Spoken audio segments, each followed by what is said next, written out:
I kind of want to hear because I'm also watching Millennial 64 Dad stream. Looks like I'm live. Looks like it.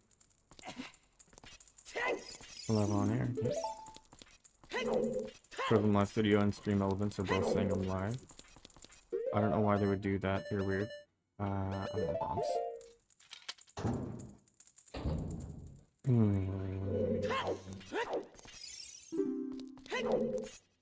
Shoot. Really don't know what else I want to practice. I want to practice Jabu as adult. I want to practice Jabu entry as adult. Oh no, the dead hand is not here. Whatever shall I do? Oh jeez.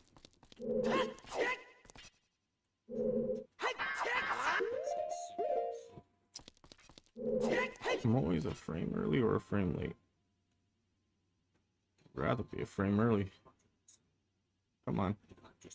There we go. There we go. Actually, I was right on the money.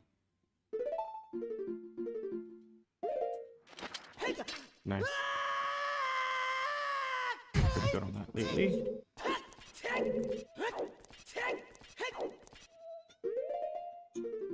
Huh.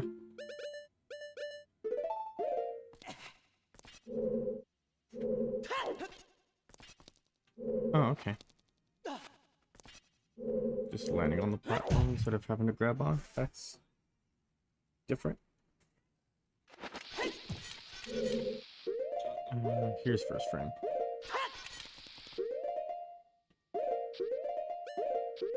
There we go. Got it. So fast. It's so fast.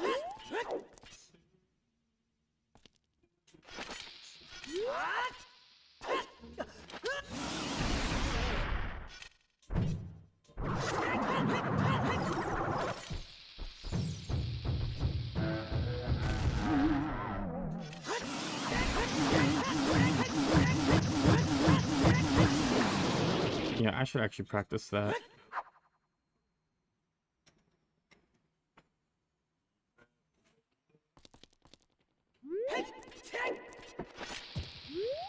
Jeez.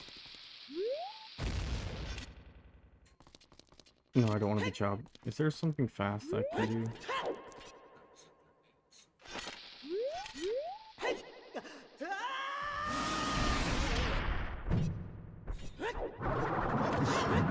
Okay, I have a lot of time there.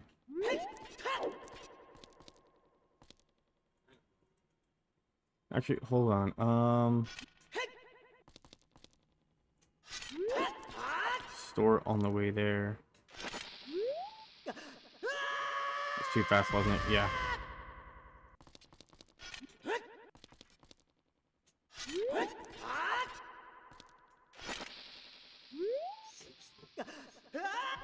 Wait, I should be doing it on the way down like that. Dude. So, like, how long should I wait? There we go.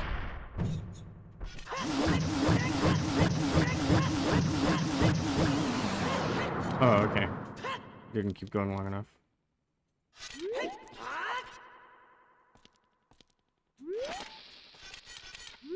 Two shields.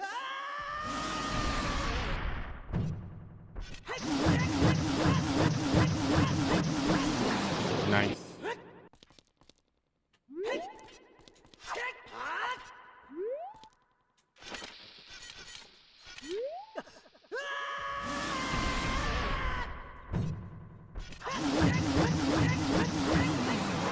That's not it, fam.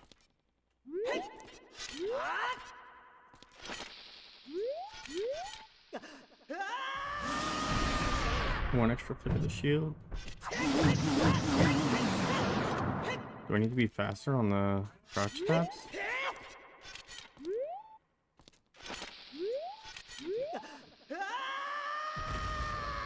Nope.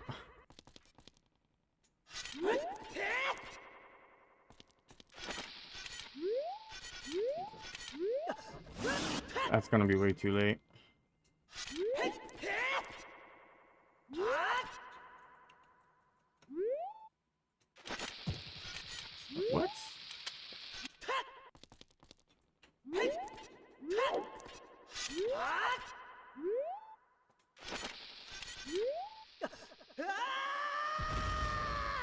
A little too fast.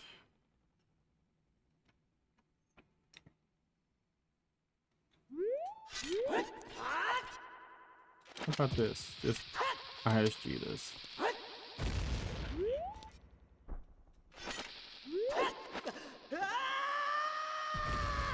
Too fast.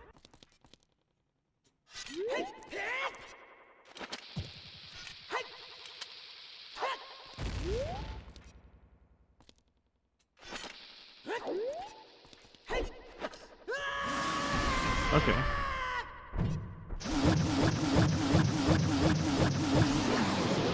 It's a glitch anyway.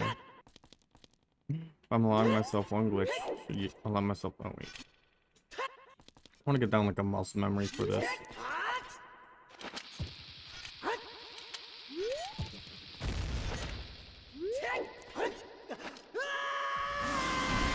Okay, there we go. Plan's going over me, dude. Alright, he has light arrows. Hour 27 minutes in. And then he's gonna do bridge cutscene. It's gonna be lovely. Why am I still watching that?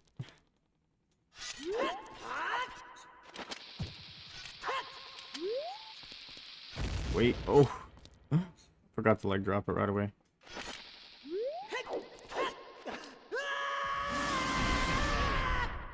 Yeah, that works.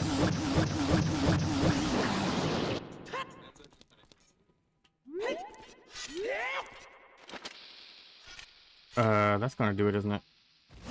Yeah.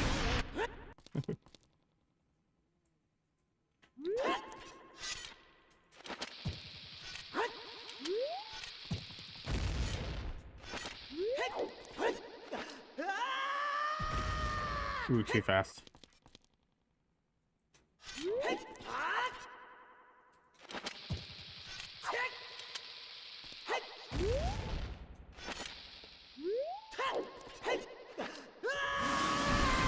Yeah, I just gotta like not rush it. Because rushing is it's gonna be the death of me.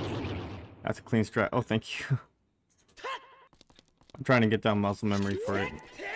I want it to be the thing I just instinctively go to.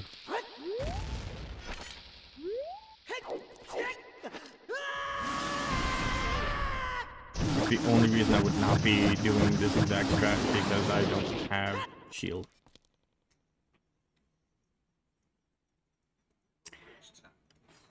Although out of curiosity, I know in the Georg fight in Majora's Mask, you could use a weird shot to hit him with an arrow. I think that works here too.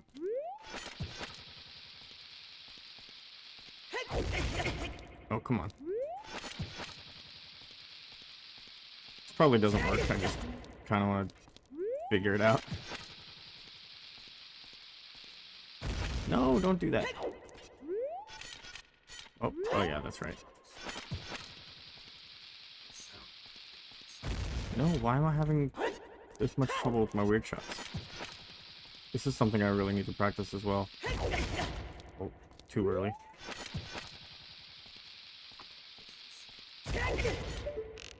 Oh, that was close. I felt close.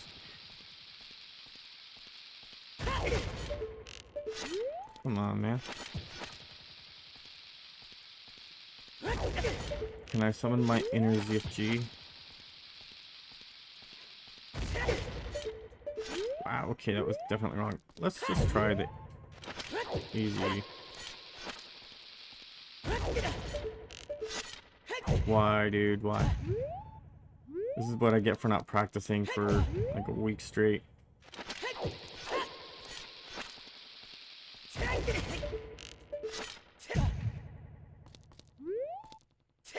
Come on, dude. You can do this. Oh, there we go.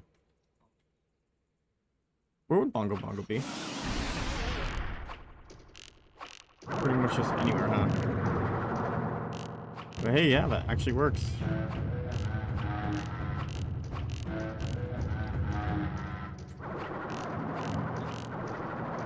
Ends up being at the same space. Hold up.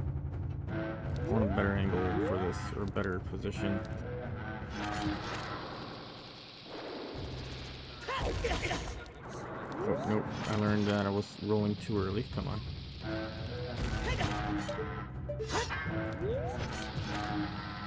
Can you just train yourself to roll here? Maybe my position's just all wrong. Oh, here we go.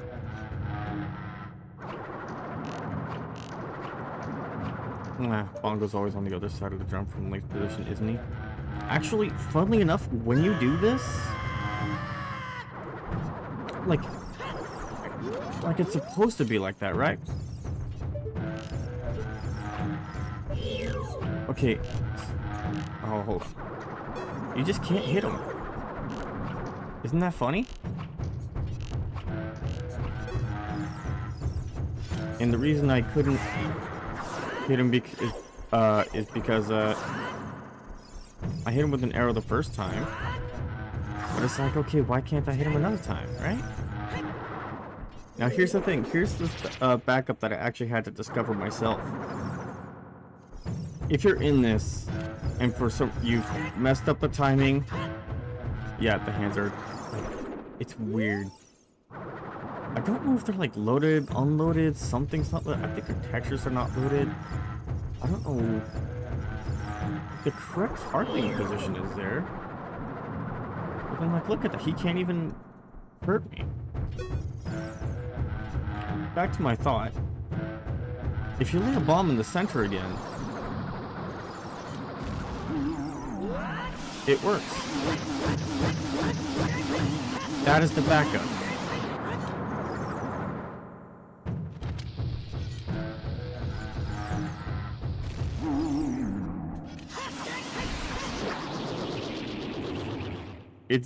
It's kind of dumb, but it's kind of cool at the same time.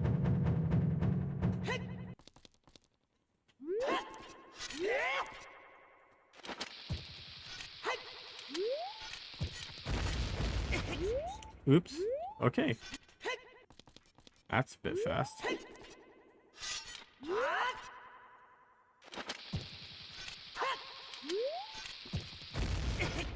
Okay. Nope. Let's not drop the bomb behind me. Is it 000 coordinate shenanigans? I think so.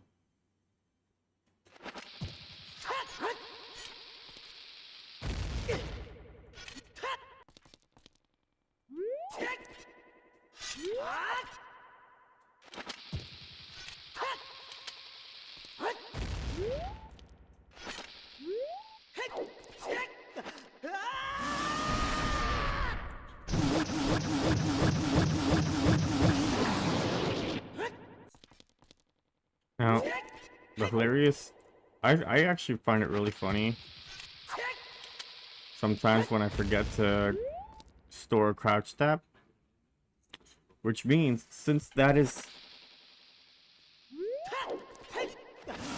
a loading zone that dips to black, it resets your stored damage to 1. So you have to sit there for all, I think it's 36 hits. 36 or 40, something around there.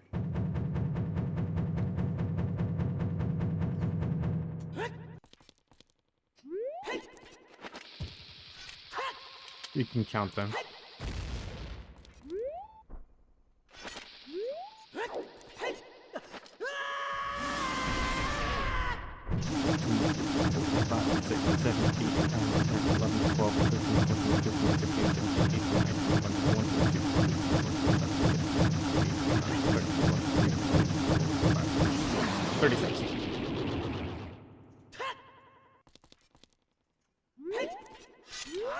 Is he gonna get the stun lock? Oh, he's doing this spin jump or spin attack.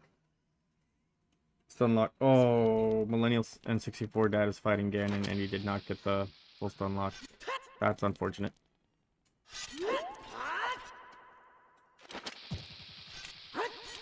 Oof. I'm far enough back. There we go.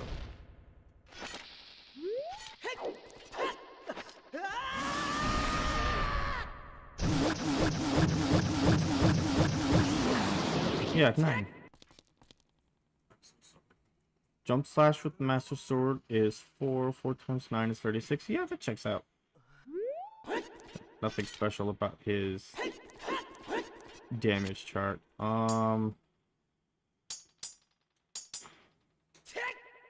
Spirit Temple, Nibiru fight. Okay. I want to practice getting the correct position for this. Okay, that was not it. I think I was a bit far to the right. See, that looks better.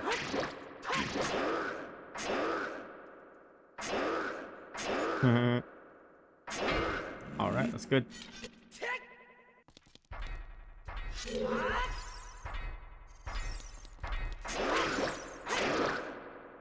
Yeah, that's gonna turn too much.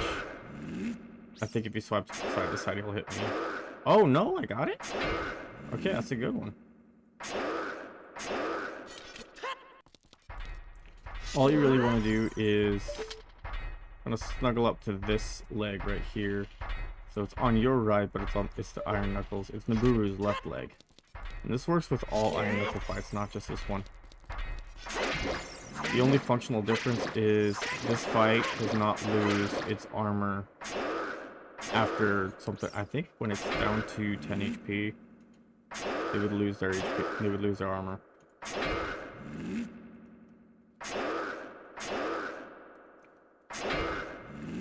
Just the easy way to say is this Iron Knuckle doesn't have the lighter, faster phase 2.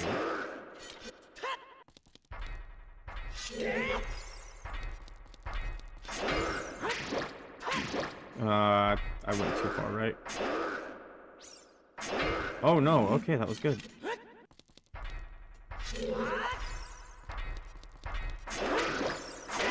I don't think that's good. I think if he goes overhand, he'll get me. Oh! No, okay. Keep thinking it's not good. Oh, fun fact. You don't even have to be... Never mind, I was wrong. I thought the hitbox doesn't change if you... depending on your... I thought your hitbox was the same no matter what direction you were trying to face. Hold on, let me... I want to test that. Collision viewer.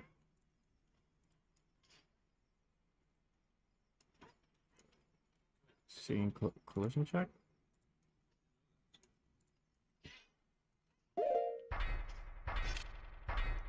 Okay, I was incorrect. Alright, so you can see how he gets a little shorter if you're holding forward. And that's why you want to do that.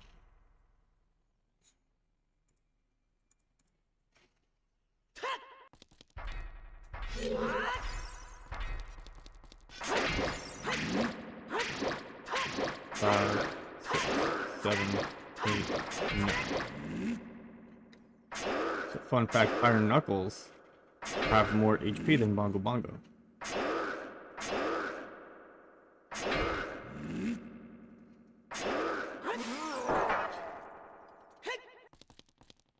Okay. I kind of knew that if I actually went through with beating Nibiru, he would immediately set the flag. I was trying to get Millennial N64 Dad to like just not worry about the other Nibiru fights. Actually, from right here, from left hand.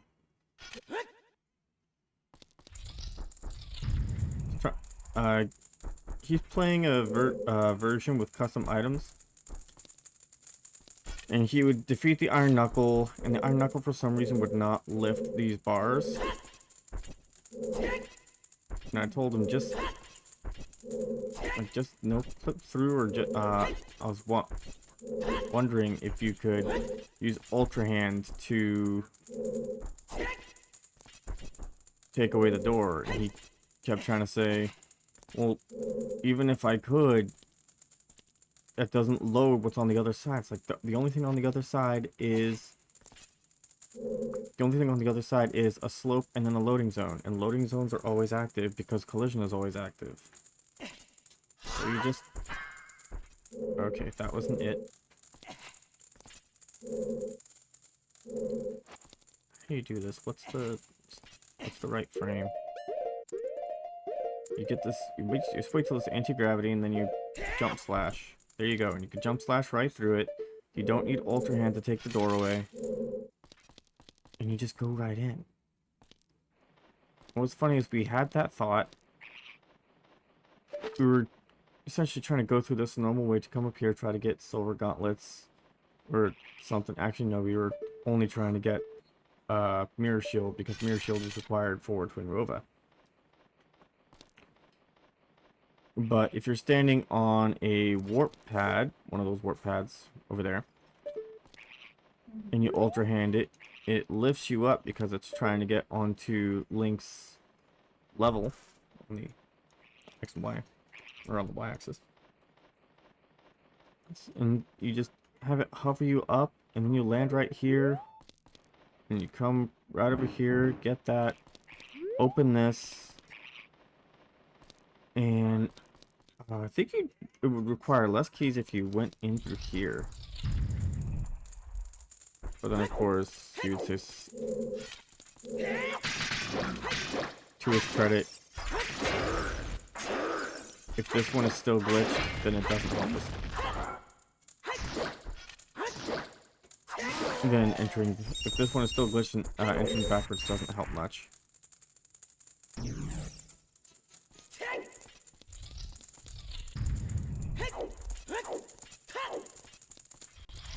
But you would have mirror shield. Is that a key? Is it a key in this one right here? This chest in here?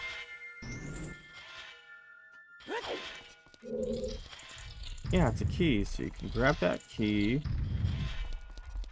This is your only trip. You can grab that key, come in here. You wouldn't even need to beat these guys. Yeah, he's about to be Ganon.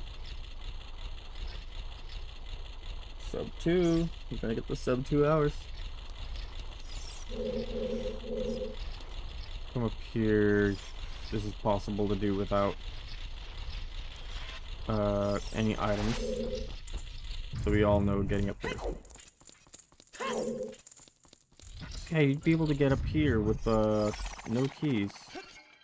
And then from here, you can use Ultra Hand to go bring this up. Wait. Maybe not even needing Ultra Hand, because he goes like straight through this collision if you Ultra Hands it. Oh, okay, so he actually does need that to clip in.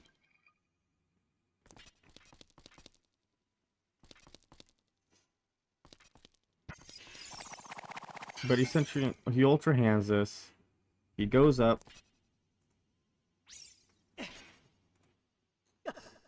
practicing for some no logic shenanigans. Actually, yes.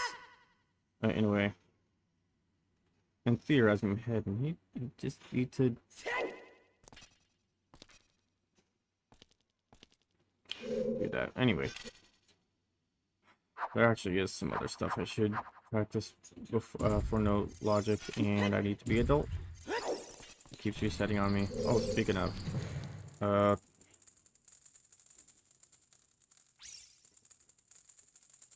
no clip is off. Okay, great. Save editor. Inventory. No, it's inventory? Or is it flags? Spirit Temple. Okay. Quest status? Ah, it's quest status. I don't want to have any.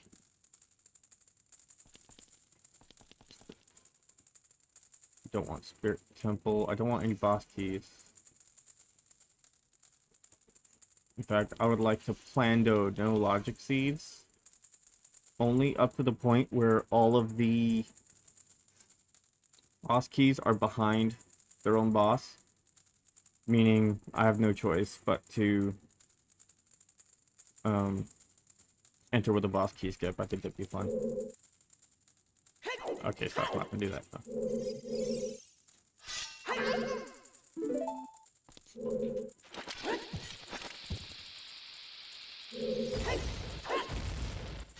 Am I high enough?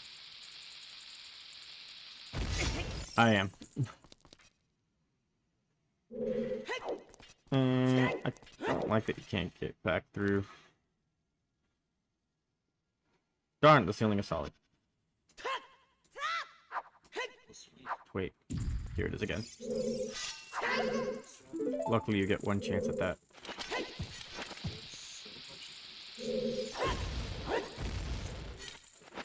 I think I'm high enough. Nope. I either wasn't high enough or I pressed it too early, and I think it was pressing it too early.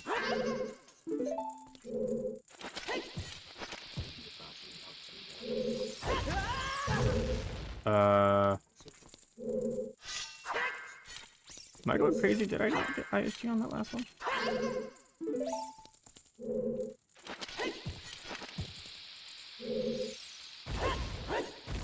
Well, maybe I started too close. You know, most of the glitches and stuff, you know.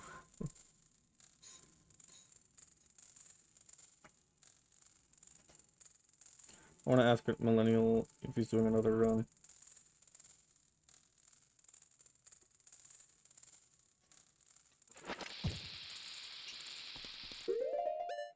Like, I doubt he has time for another run.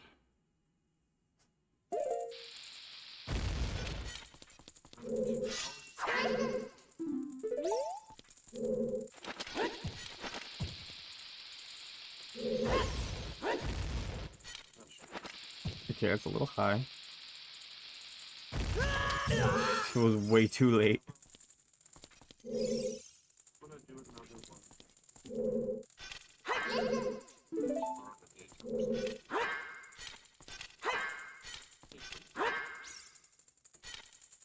Oh. I'm out of battery.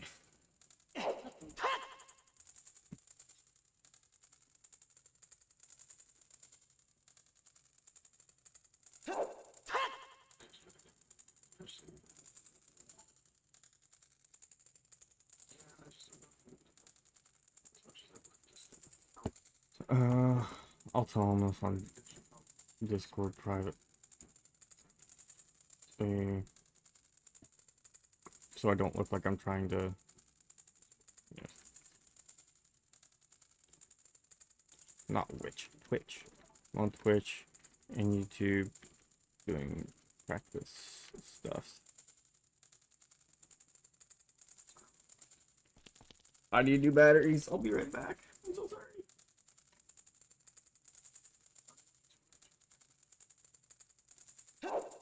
Oh, shoot.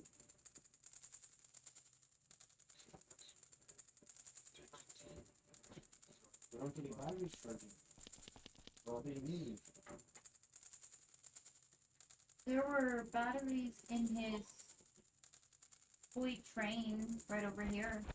Yes, but it was dying. Oh. Have an episode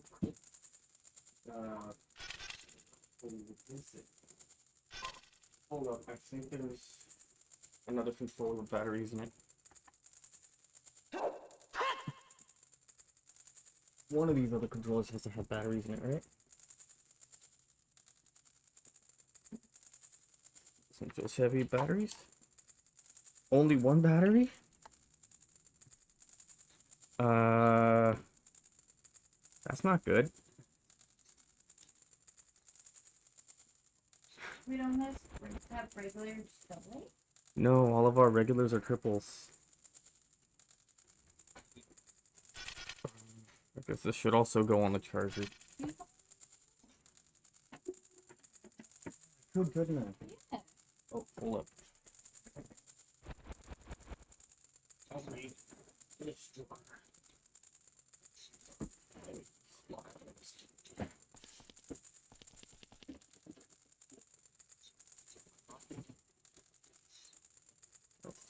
Batteries. That's a lot of batteries. This one has batteries. Yeah. This one has batteries. Let's just... I don't feel like pairing it, though. So I'm just going to transfer the batteries. There you go. Which one's positive and which one's negative? That's negative. Here we go, positive. I'm so sorry. Oh, this is such riveting Hey guys. I know, this is such a riveting content, trying to find batteries. Which? Oh my gosh.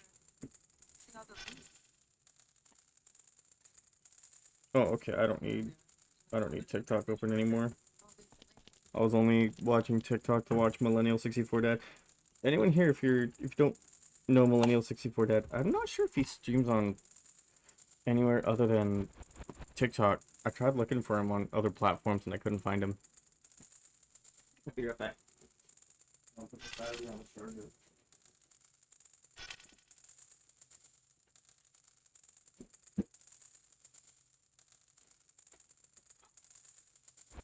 Okay, so mental note, I need to order some more rechargeable AA batteries. Okay, this should be enough for hopefully an hour or two. So how's everyone doing tonight? I hope that everyone here is having a really good time. I hope you're all having a really good day. Oh, wait. I could get ISG off of that, right? Oh, gotta remember, I only get one chance if I'm using that.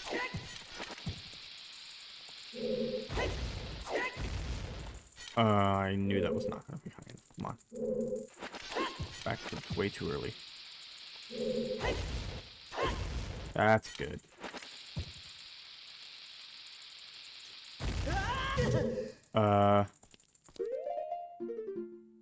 Let's say, did I not have a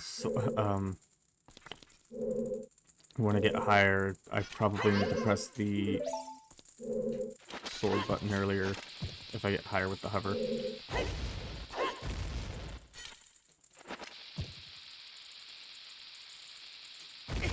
There you go, yeah. Should I practice the Twin Rova fight? I mean, that doesn't sound like it's very worth practicing. Right now, actually, I'd rather practice entering Jabu as adult.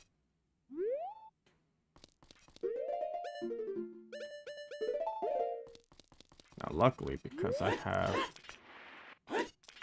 tell it's based on how geometry intersects.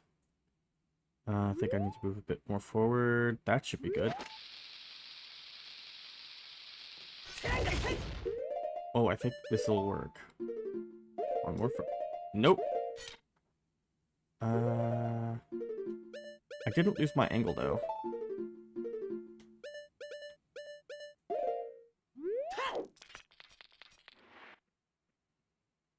I guess I was not far forward enough. Oh, no.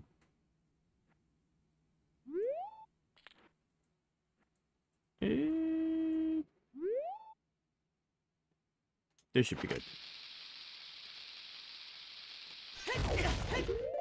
That's not gonna work. Come on.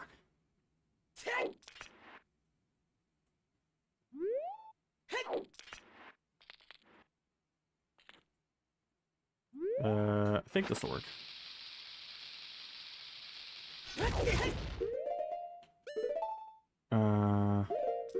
Nope. Am I not far forward enough?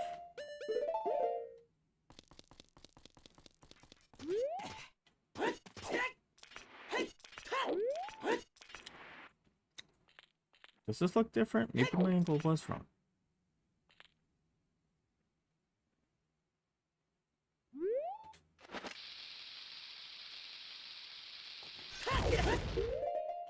Oh no, I think I'm too far back again. Oh wait, no. I'm just taking off boots too early. That's the problem. Push to the left, then I take off boots. This is why we practice. Okay, I'm gonna buffer one frame B. I don't think that's gonna be correct. No, how is that? Even that wasn't correct. Wait. Or maybe I didn't actually see the right frame.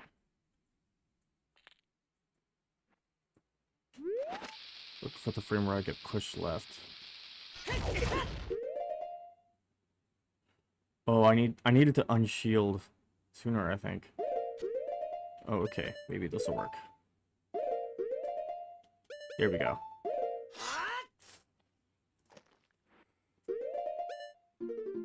Awesome. Lovely. Oh, by the way, I've cracked the code.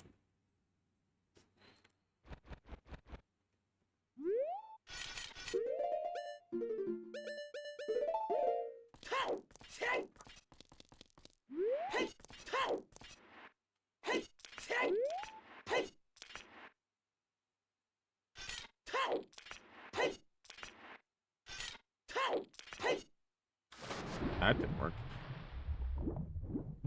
No, come on, come on. I wish there was...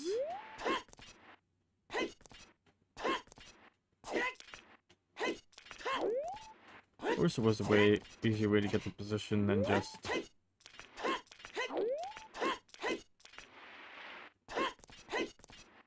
eyeballing where geometry intersects.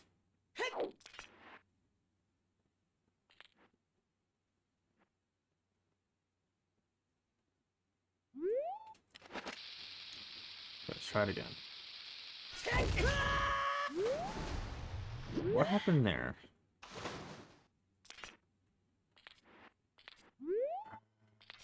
I think I rolled too late.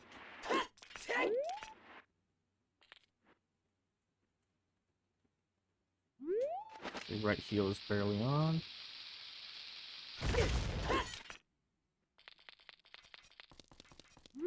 I'm trying to go by Link's breath cycles, so maybe I'm just waiting for a part of the breath cycle I shouldn't be waiting for.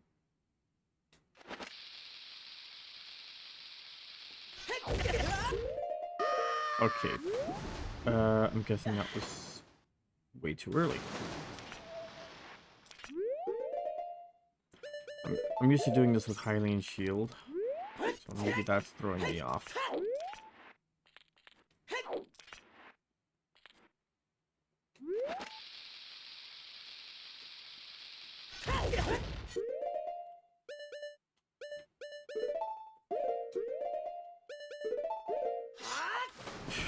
Okay, yeah, I paused too early. No, sorry, too late on the... My first pause was too late.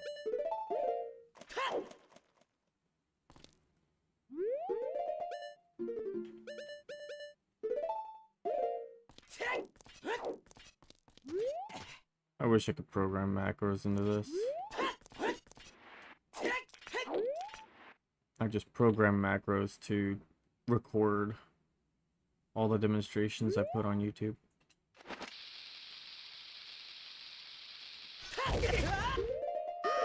Why?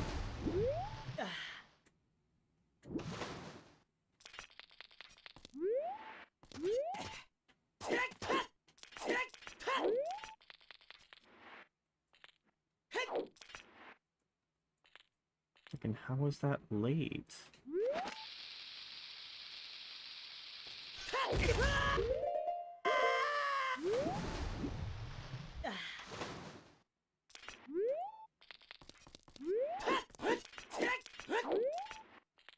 Trying to tune it in. Style it in. Come on. Not too early, not too late. Let's do this.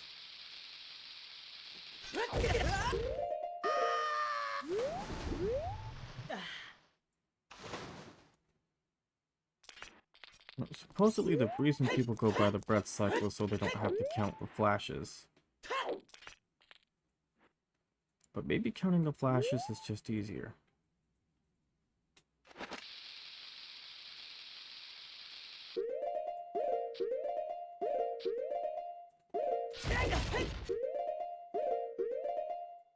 Yeah, maybe just want to pause buffer. Come on, get pushed left. There you go.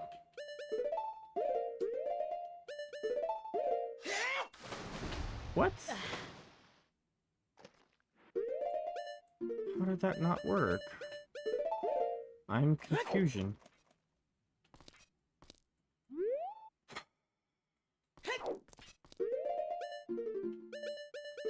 This is why we test, right?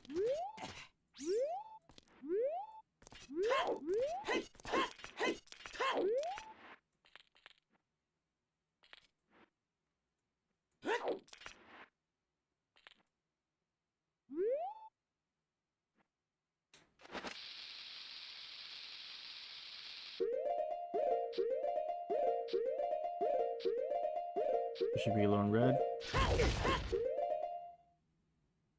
Yeah, let's just pause buffer until we get pushed to the right. There we go. Put on Kokiri, 1 frame of B, and then put on her boots and let it fly. Why?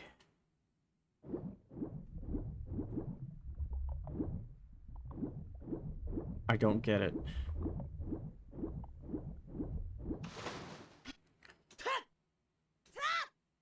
Let's test something else that someone supposedly accidentally found.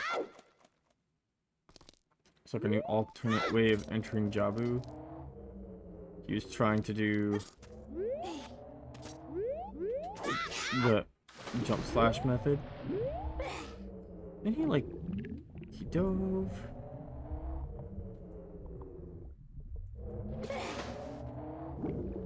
And something about he came up like straight through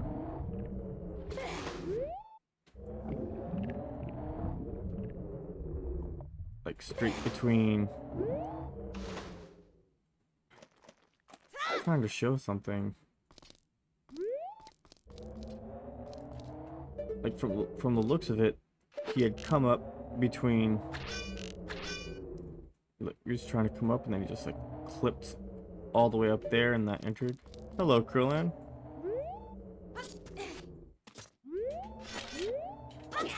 Now I know in my experience it's just easier to do a jump slash method.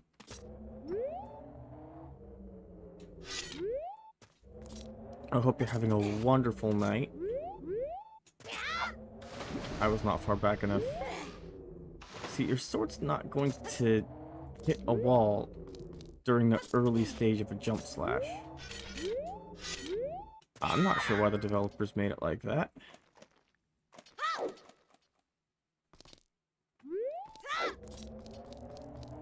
So you want to get up roughly aligned with the third run.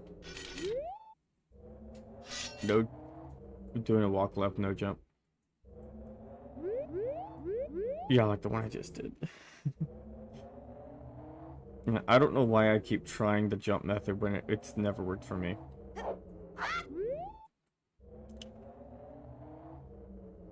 So, and what I do is I'm gonna hold up during this part of the jump slash.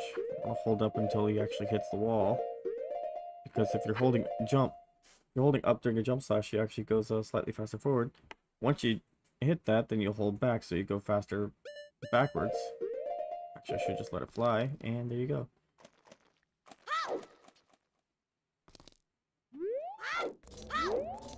I think it might work if you simply keep a neutral joystick while going forward and then hold back after you hit the wall. Yeah. I had gotten that so many times. There I didn't even do anything with my joystick after jump slashing.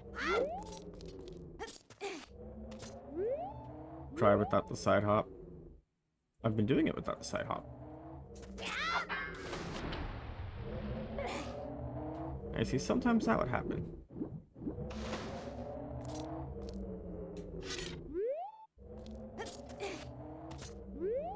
And I would wonder why I could never get it. It's just straight into the water.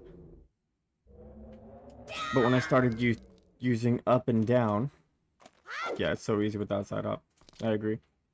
Once I started holding up during until I hit the wall and then holding back after I hit the wall, once I started doing that, it's become much more consistent. I wouldn't be able to tell you why, but it is. Also, I use down left to walk off instead of just left. Just left, right? No, yeah, left.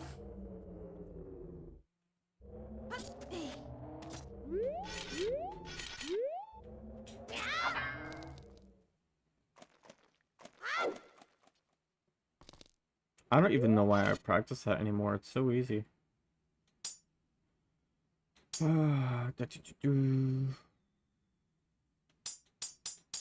would I want to practice in Forest or Fire Temple? Actually, no, Jabu. There's one thing I want to practice in Jabu real quick. Just to make sure I still have the concept. Whatever, I'll just do that. There we go.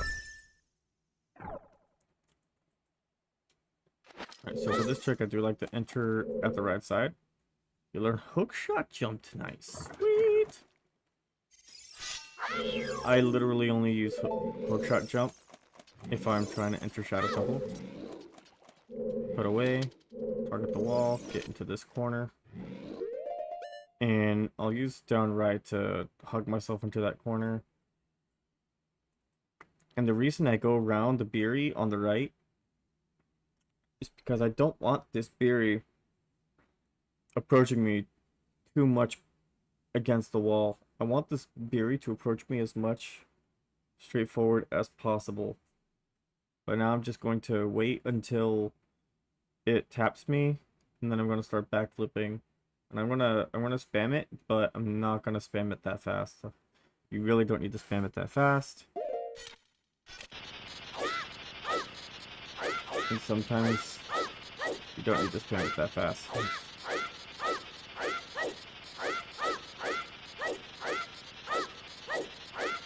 There we go.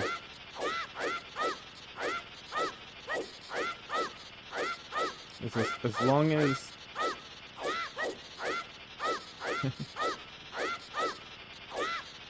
as long as your mashing rate is a good deal faster than how often you're getting hit, you'll be fine. Honestly, you can mash faster. It's not going to ruin the trick, but it will really make your thumbs tired. So if the Beery is approaching you too far from this way, there's a chance it moves a little bit too far out of the way. Plus, you saw when I was going up the wall, I was going just ever so slightly this direction. You know, my right, but it was to the left, ever so slightly to the left. And what gets me back to the center is when I'm brushing up against this slope. That keeps me hitting the Beery. And then it's easy to tell once you're actually up there.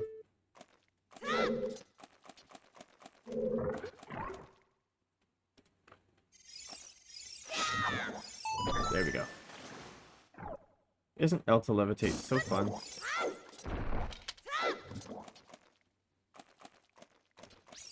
Alright, so enter from the right. I want ISG. Click B. Oops.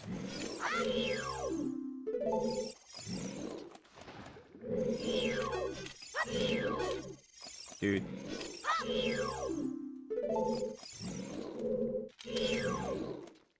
Okay. That's not working. I'm just gonna go out and back in. Hopefully, at this point, you have some renewable resource.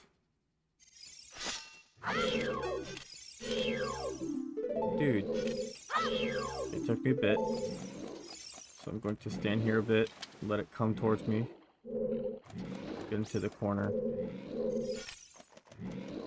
There we go.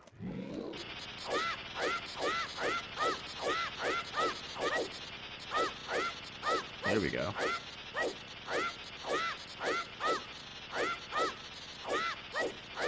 Yeah. A little more head-on does make it. Does usually result in a delayed start, like you saw. But Link just ends up being nudged ever so funnily and slightly to the left with each backflip. See, right there. Once you're on here, it'll come and the camera will come and catch up with you. So you just side hop. And then hopefully you know that you don't need to use the skip. You could try to use the skip maybe save a few frames if you want to, but that's so much easier.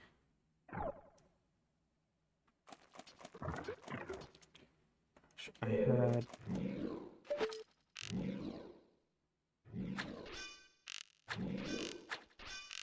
Come on. Yeah, you could hit that with pretty much everything. From this spot. Oh, you can actually use bomb choose as child. It's easy. 1, 2, 3. Set it down. Don't shield drop it, just set it down.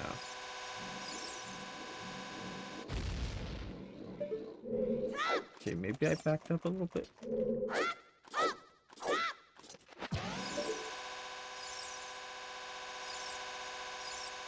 Think about the backflips is sometimes you had...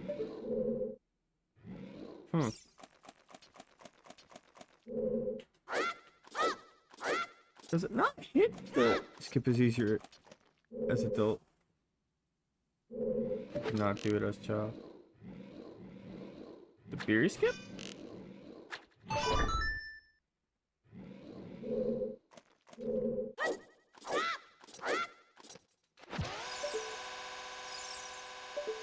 Oops.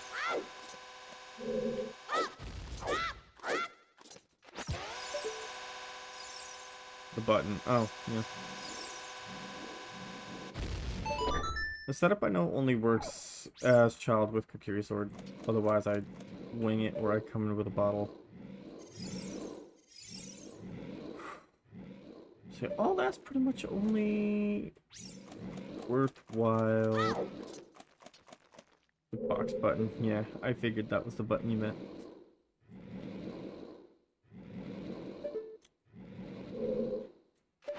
Alternative ways of hitting that button is really only worthwhile if you have boss shuffle on.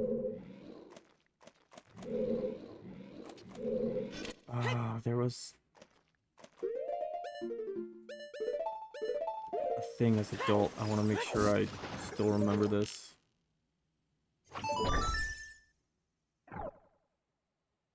I might have to look it up on YouTube again. I love the new texture for the bombs. Little bubble things are actually called bombs, which is so weird.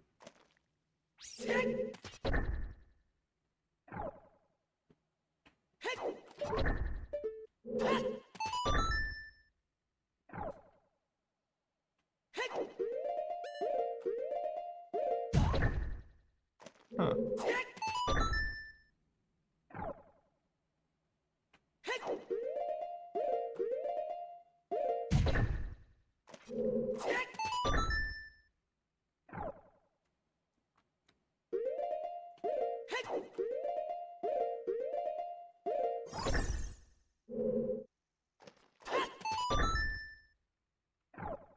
I don't actually know a setup for this. I'm kind of winging it right now. Yeah, whatever.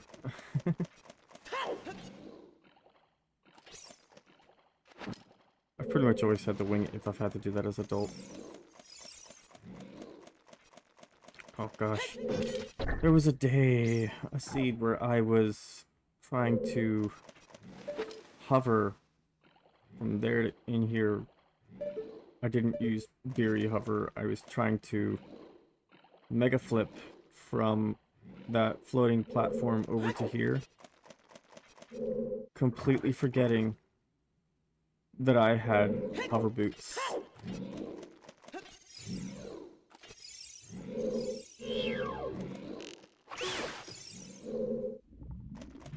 Okay, so what was this skip? You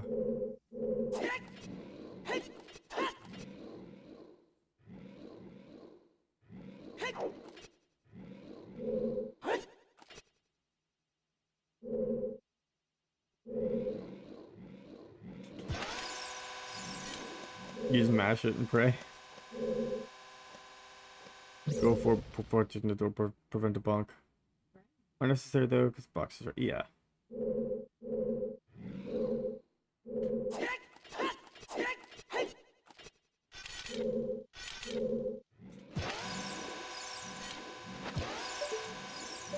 No, what am I missing here?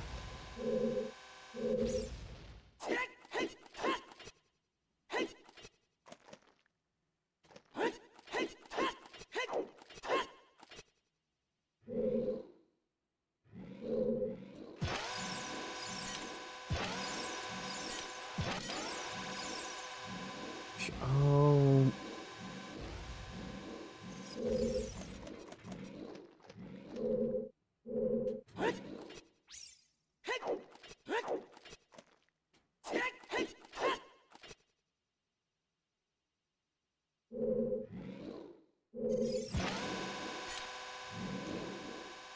Why am I forgetting this? This is why practice is important.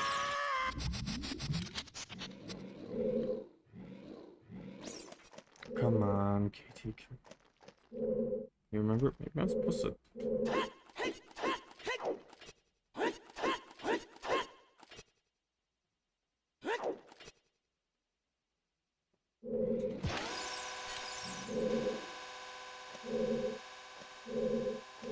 Somewhere in here, there's a position where you put it down. The bomb tube blows it up instantly, and it clips you through.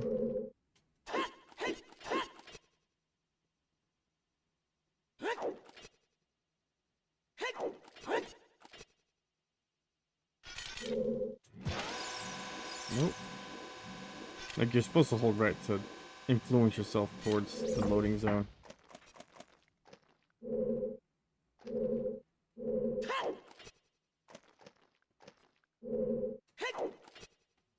Why do you do that, Link?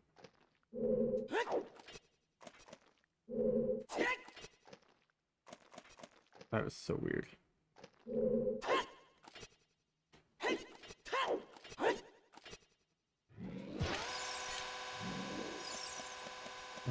Maybe I turn this way. Did you see there's some weird geometry somewhere in here where bomb tubes blow up and just instantly?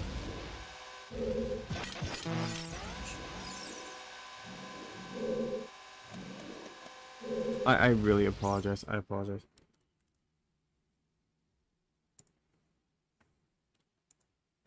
Ocarina of Time into marinade. Bomb tube adult.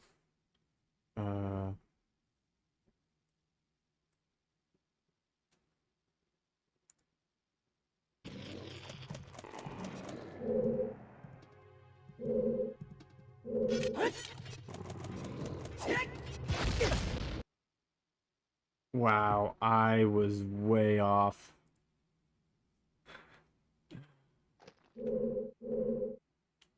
You don't turn at the end of the setup, you turn at the beginning.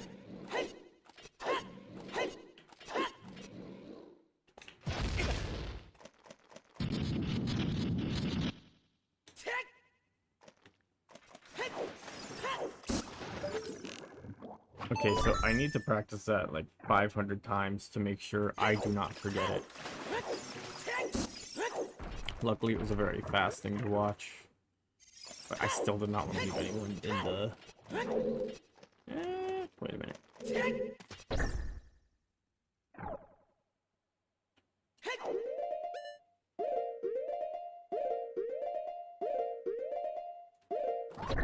Nope. Ronnie, what frame do you actually press A?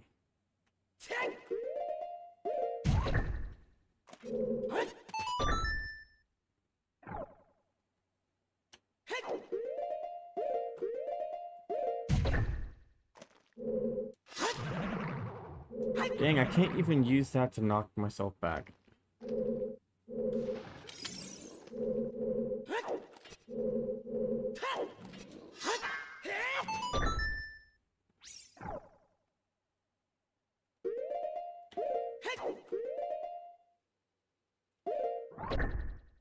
Nope. Just use a box.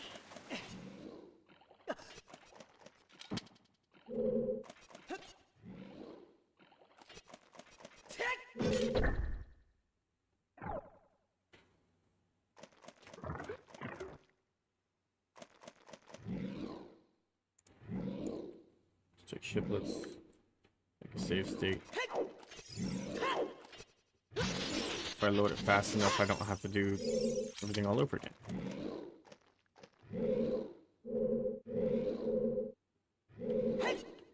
I do plan on making a video about all the alternative ways to enter bosses.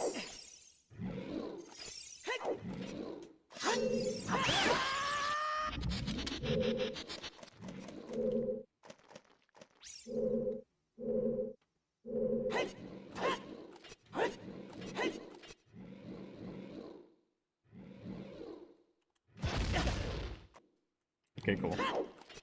I just have to keep my thumb ready on F7. There's no pausing during the load zone. Alright. Turn.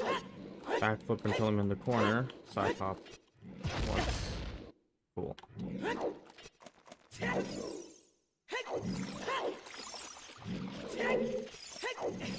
I know most people who do Ship Before Kenyan do the full screen format. Is everyone out there digging the more square-ish aspect ratio for ship?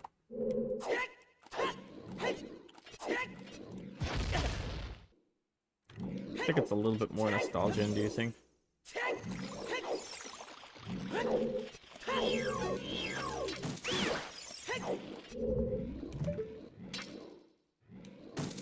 Gotcha.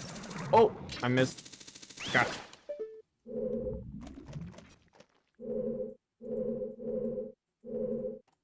Target like, please. Change angle.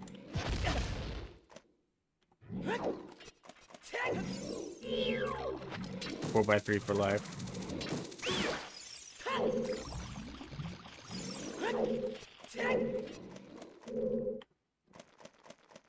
I like when I record tricks in 4x3, it allows me to have some extra notes on the side, along with an input viewer that doesn't have to compete with, well, because I had input viewer at the top right during my full screen content, so it doesn't have to compete with the item buttons.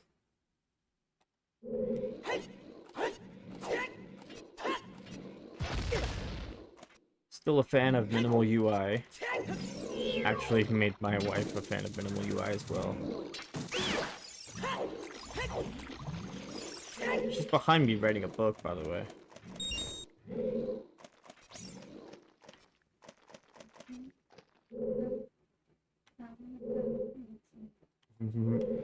She's the wifey, it's her.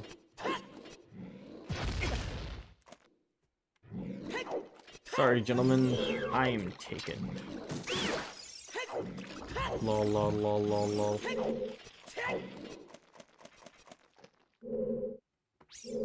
Love my HUD style, thank you.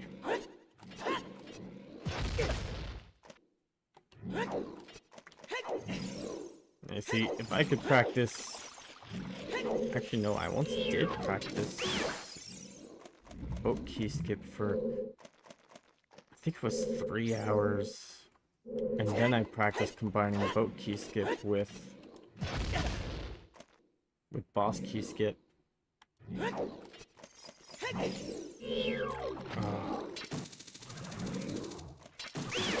first learned boss key skip because I figured I want to learn all the boss key skips first. So I learned the Shadow Temple boss key skip. I learned the bomb G version.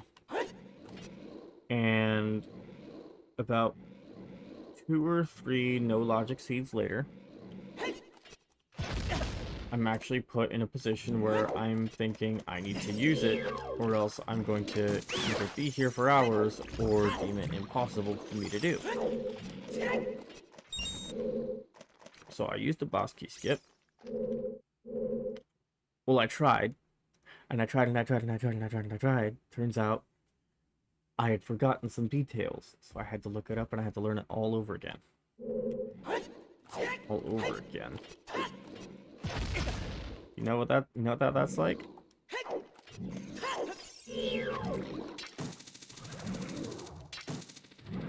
Nah, you ain't worth my time, jelly boy.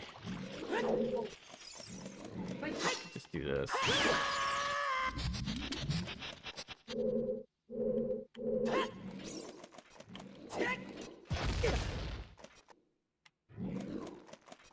Is one method faster than the other? Well, obviously one's gotta be faster, like, definitively by a few frames, right?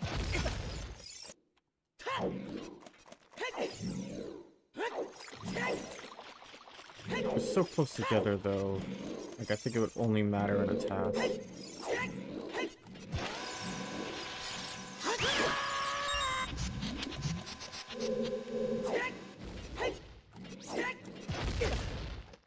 Okay. If I backflip, let him walk a little, then backflip again.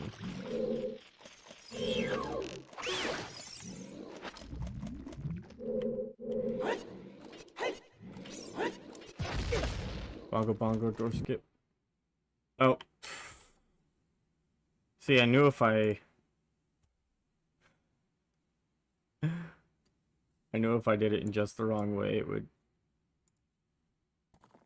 if I wasn't quick enough on it, I would end up crashing it.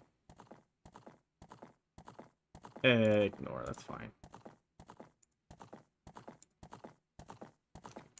Ah. My aspect ratio got weird. I was doing some full screen content because there's a video I'm working on that I think makes a little more sense to do full screen. Yo, hey, Porky Bench, how you doing? Have you the bongo door skip that is done from the dead hand room, so the bow key skip. This is Spirit Temple, not Shadow Temple, and that's child. Doing bow there, hook shot there, we'll do bombs there. Oh, and I'll have to beat dead hand again.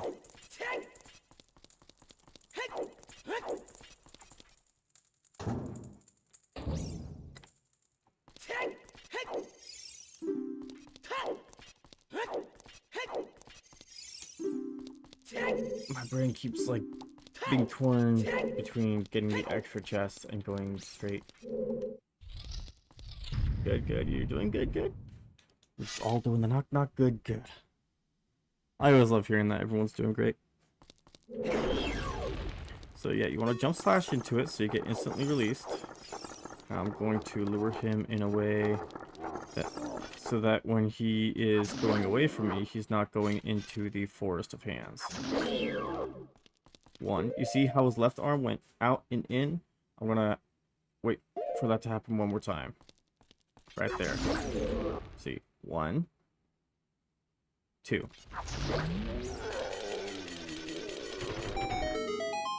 Not sure if you can see the PFP, but it's you, Percy. I cannot. The chat plugins I'm using are not showing profile pictures. It's only showing me whether you're from YouTube or Twitch. If I go to the actual YouTube chat icon. Oh yeah, now I can see that.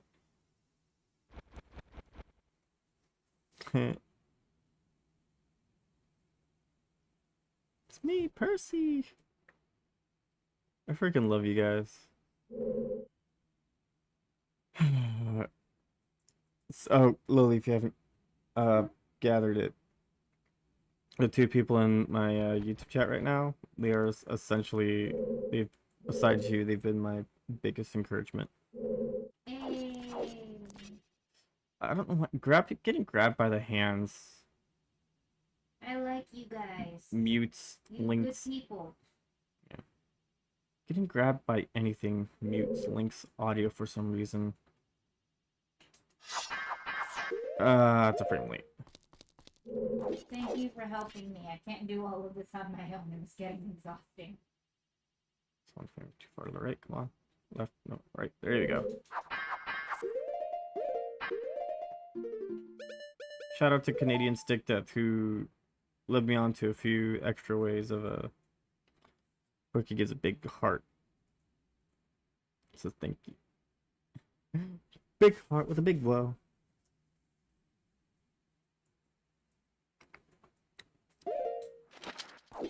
Here we go.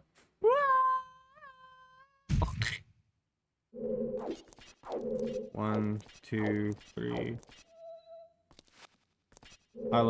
There's the tutorial I learned this from was giving speedrun strats, where you're supposed to go clear over that and then hold right, and end up grabbing. Oh, what? Whatever. End up grabbing another ledge, because yeah, it's faster.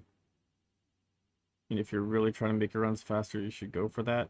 But I can't get that to be consistent.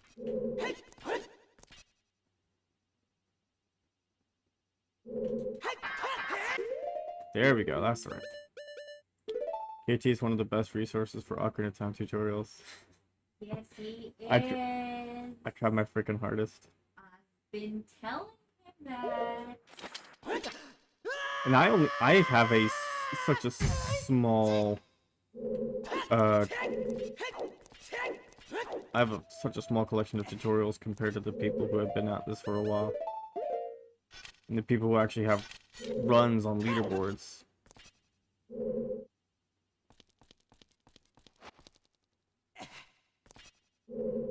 People who compete in randomizer tournaments. That's first frame.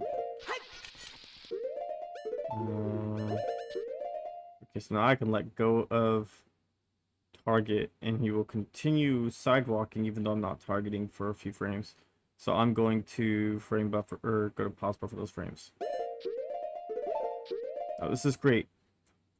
The frame that Link is starting to fall to grab the ledge, and the frame that the bomb began to grow are on the same frame.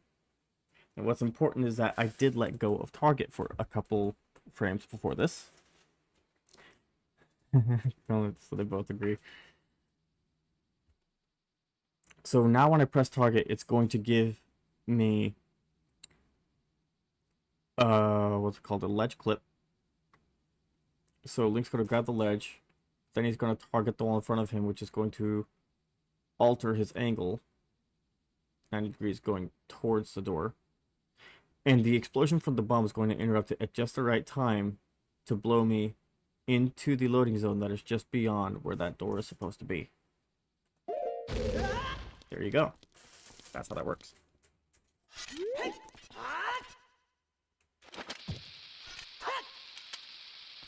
Practicing this a bit ago.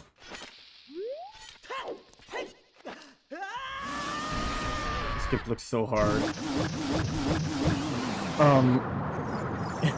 Hello?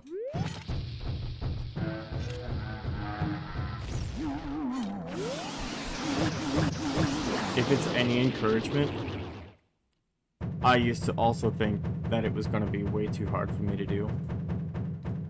I thought I was going to learn it for the videos and then just never use it again and hope to high heaven that I would never need to use it in a no logic run.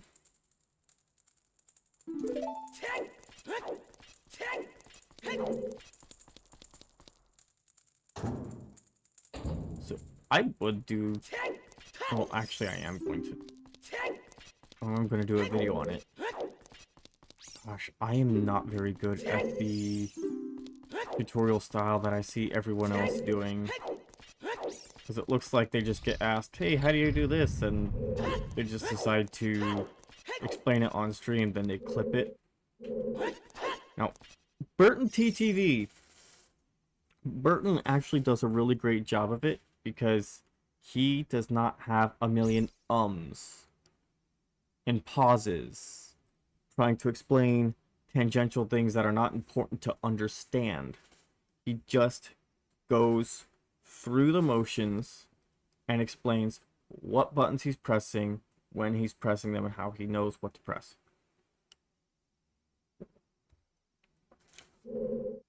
So some people be like, you know, short hop here, and then they would go on to some dissertation about what ESS is. Like, you don't need to put that in every single mini tutorial that has ESS position. And then you go, and then if you want to pause buffer, it's hard on him, but you want to get this one, and here's what this looks like and that looks like. Burton, he would just be like, I'm gonna target this, side hop, backflip to ESS right. Then I'm going to do left, hold left and do a triple slash clip. And I'm gonna buffer till this frame. I'm gonna put on hover boots.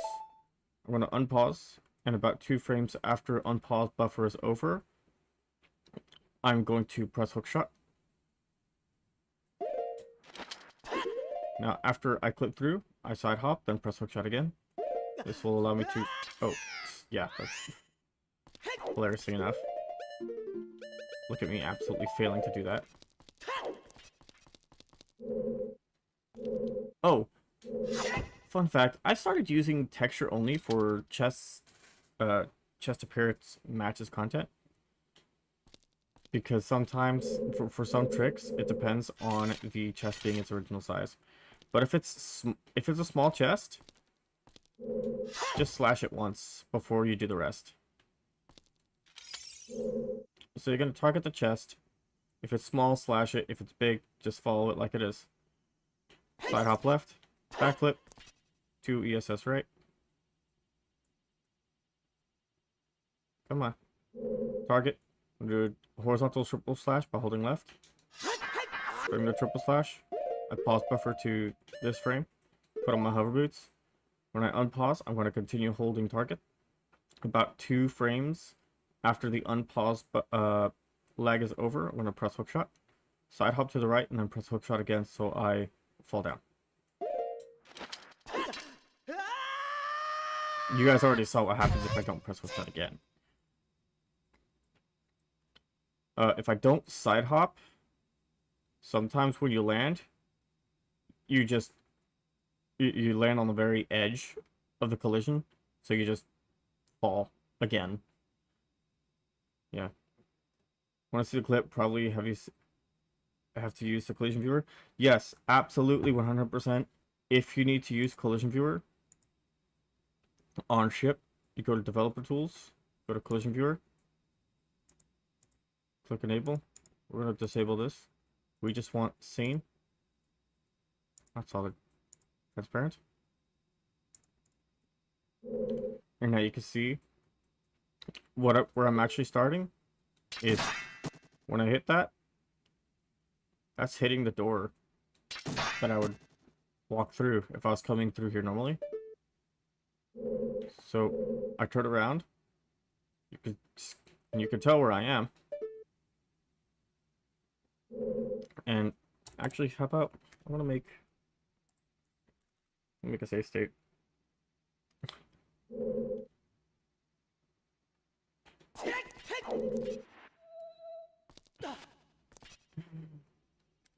So this is why we use the movement that we do. I used to do this. I used to come in here and try to center myself on this so that I know if I'm walking forward, I would be lined up with this.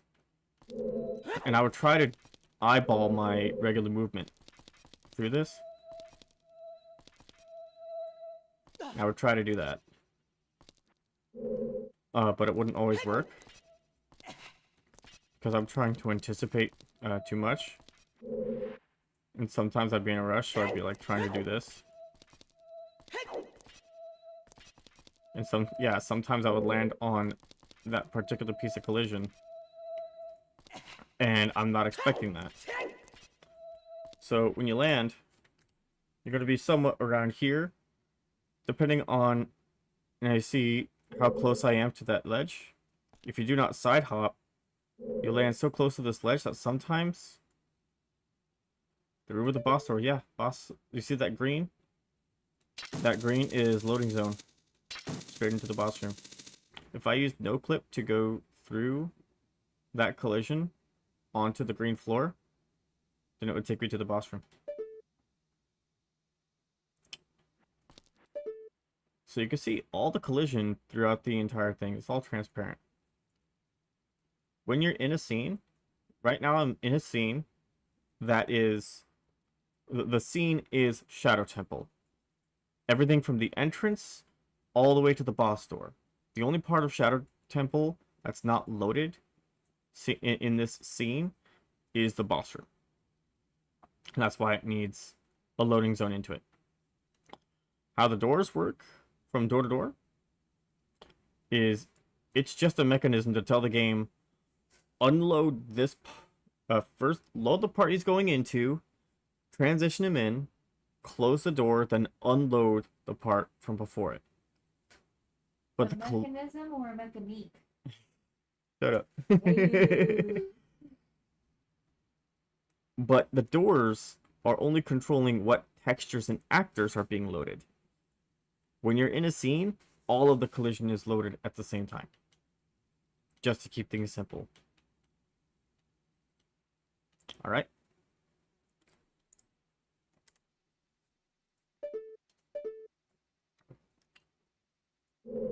So after you land, you do the clip, side hop, hook shot, and then you land. You do a side hop left and dry roll. And during the dry roll, you let go of target, and you're going to target again.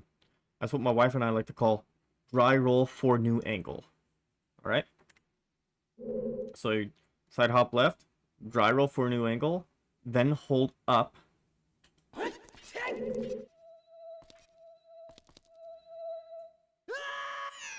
Right? It would look something like that. That's why you, and that's why you have to roll a few times. And you'll grab onto this. This is where I like to take hover boots off, just wear Kakiri boots. And I will hold upright and do a shield turn. Now it doesn't matter if you like do a shield scoot and move forward a couple frames too. It's fine. It's not that serious. It's not that precise. But you can see that if I jump, I'm going to either grab the ledge, or if I hold up left, sometimes I'll even land on the platform. And like either way, I'll know if I target and move slowly to the left, I will grab onto this ledge, and I know that the door will be on my left. So if you want to see what that looks like without collision viewer, I'll just leave that up there for now.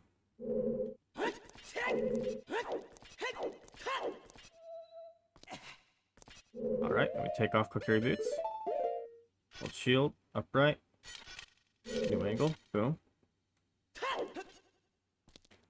Alright, cool. Slowly walk to the left. Usually doesn't take that long. If I enable collision viewer, we see where I am with the door on my left.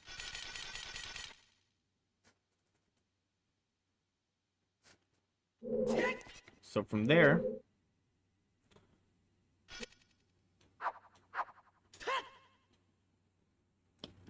now 100% I would recommend, oh thank you, 100% I would recommend actually, why does it say open? Oh yeah, because I crashed it and now I need to make sure I don't have my boss keys There we go.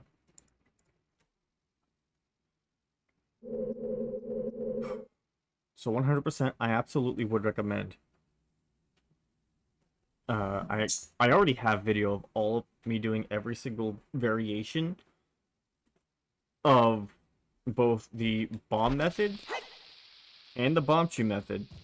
Actually, I didn't do the big Goron sword variations because I didn't feel like it. And plus, official randomizers. This is the only version of the randomizer where you can randomize Master Sword. So since most people are not going to be using Ship of Arcanian, I didn't bother using the Goron Sword version. But most likely you're going to have the Master Sword. So I got the bomb variations and the bomb chew variations, and I practiced them relentlessly and religiously with the textures on, and then practiced them with the textures off. Because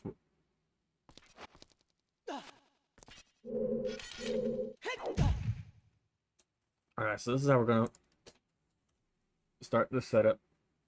And you want that bonk to be at top speed, so that the bonk sends you as far back as possible.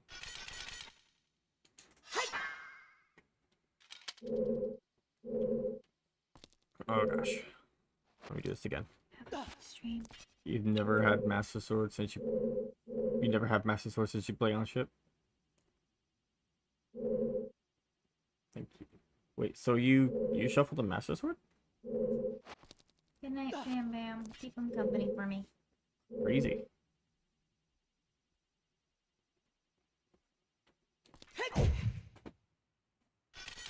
Alright, so yes, you want to bonk at maximum speed to get right here. So if you slash your sword, you're gonna have to do one of these slashes in the setup. So if you cling, Porky says goodnight. Yeah, Mitch says goodnight. You shuffle everything. Yeah, I try to shuffle everything as much as I can.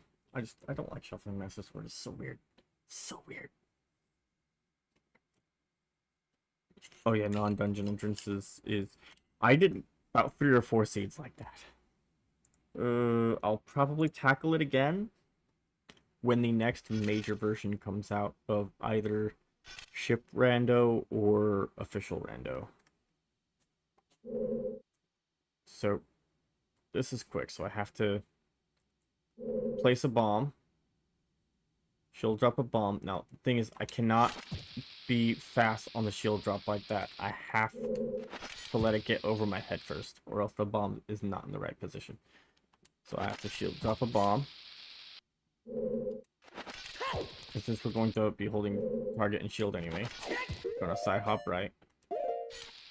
We're gonna pull out our sword and start targeting. And we're looking for a specific frame that is after the 3rd red flash. And I think we're on the 4th. Yeah, that was on the 4th red flash. You could tell because it did not gradually go down. So let me do it at full speed. 2, 3. I believe this is the 3rd red flash. So look at that. That's now the 2nd frame that it's been at its full red state. Okay, now it has started to dim. That is the 1st frame that it has started to dim. One more frame, and then this is for this setup. That is 1st frame. The next frame would be 2nd frame, and the frame after that would be 3rd frame, of course. So I like going for 1st frame because it is the easiest. I'm going to unpause, and I'm going to buffer a vertical slash. While a vertical slash is happening, I'm going to hold shield and left. Now you see that? We like that. The shielding interrupted the slash, and then he started walking left, and he did that forward arc thing. We love that. So I'm just going to buffer this here to where Link is lined up with the bomb. Alright, see that? That's that's what I use for my cue. I can let go of target now, and he will keep sidewalking for a couple more frames. And I explained this earlier, but that's what we want. Link starts to do the ledge grab animation on the same frame that that bomb flashed red and started growing. Alright? So I'm going to now, when I unpause, I'm going to buffer target and hold nothing else. And that's what it looks like. With textures.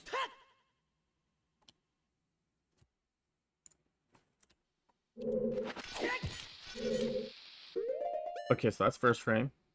So the next frame would be second frame. Second frame and third frame both look like plain blue, so it's hard to tell between them. So I always try to get first frame or second frame.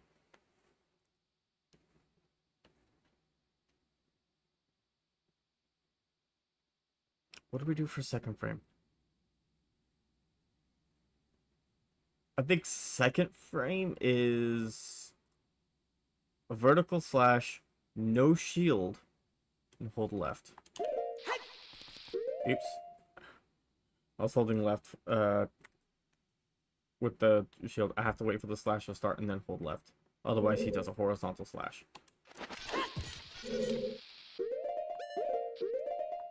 Here's first frame, and then here's second frame. There we go. See? The ledge grab animation and the first big red where it's expanding, happen on the same frame. And I shield, and I ledge clip.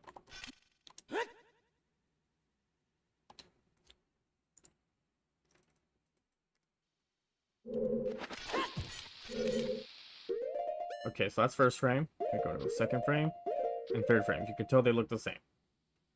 Now, on third frame, I actually want a horizontal clip, or a horizontal slash. So I'm going to unpause, hold left. I'm going to press, hold left and, I'm going to unpause, hold left and B for a horizontal slash. Once the slash starts, I'm going to hold R for shield to interrupt it. You see?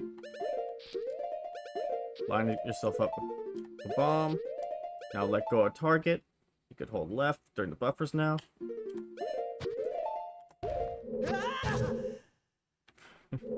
Okay, maybe that actually wasn't third frame, but yeah. Bomb setup looks a lot nicer than bomb tree setup.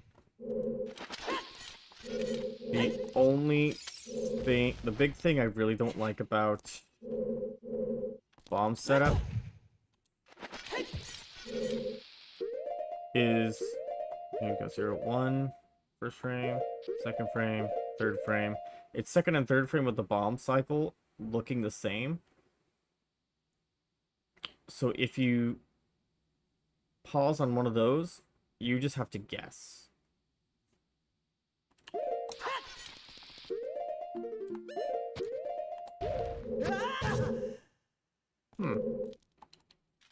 That's strange. It usually works.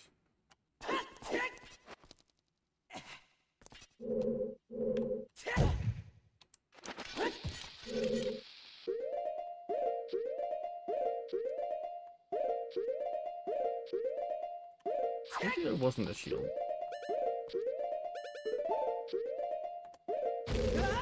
Okay, never mind. Third frame does not require a shield.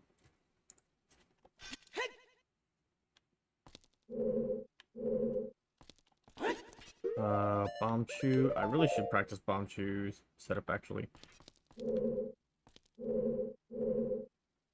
One thing I don't like about bomb chew scope is doing this part, because I'm always paranoid that I'm never actually holding down precisely. Or because when you, on those frames where it wants you to flick down, flick left, flick right, it really wants you to really flick it and not slowly get there. 1, 2, 3. That's the fourth red flash. We want to get to the next frame where the bomb chew is as blue, as dark as possible. So if you get to a nice dark blue one, and then the next frame it gets lighter, just like that, you went too far. 2, 3, 4. So you gotta learn depending on... Okay, here's where it's the darkest. You gotta learn based on what texture pack you're using. If you're using a special texture pack, you gotta learn what the darkest frame looks like.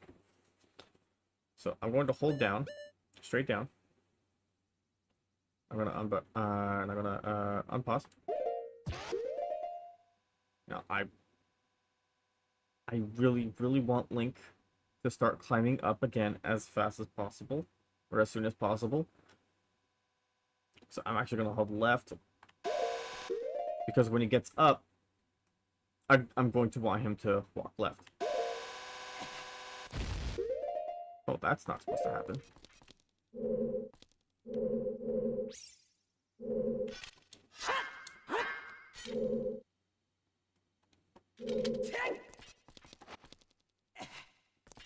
There we go. 3, 4. Keep going. Nice and dark.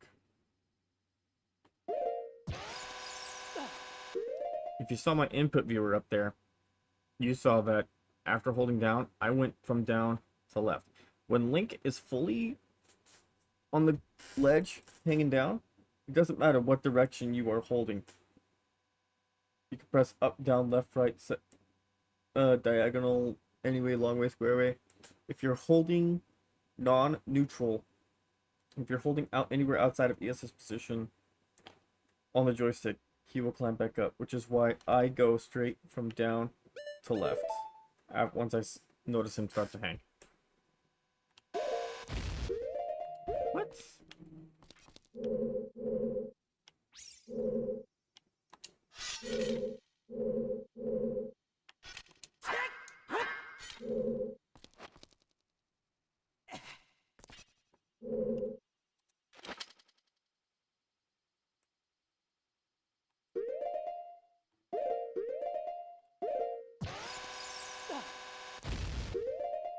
Huh. Why are they doing that?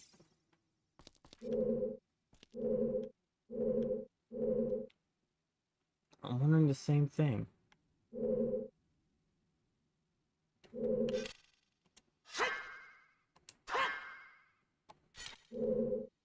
There's another thing about the bomb chew setup. Aren't I supposed to start off with the third flash? Oh, maybe.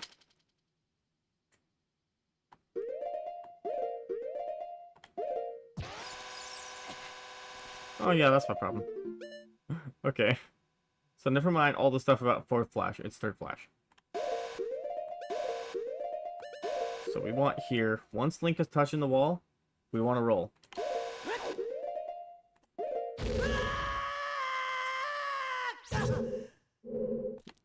This is why I pre-record things.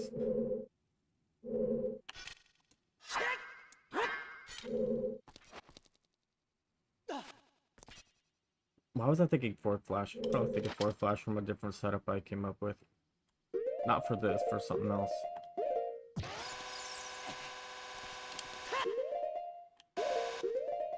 There we go.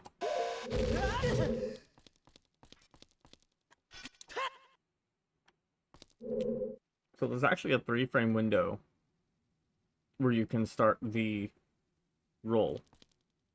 The very first frame in the first frame window, if you start on that one, you won't take damage from the bomb chew.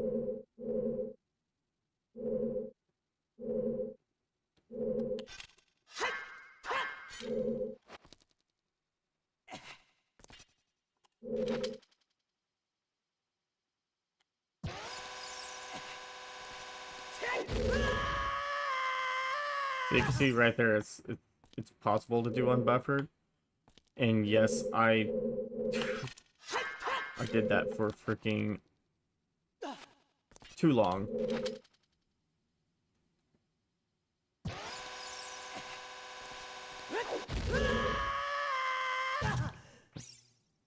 Come on, let's see if I can get this unbuffered for you guys.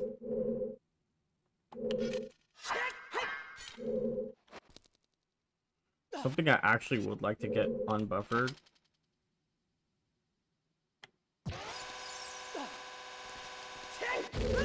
is Spike Room Gold Skulltola, Falling Spike Room Gold Skulltola with hover boots.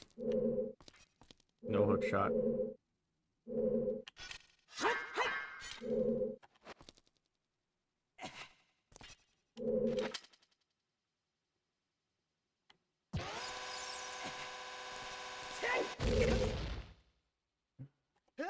Yeah, I don't want to try that anymore unbuffered.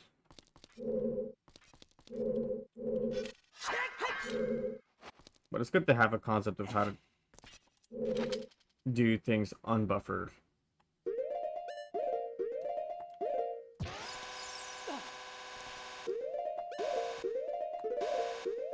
I forget where the... I forget if this frame or the next frame is the first frame of the 3-frame window. I was late on the pause.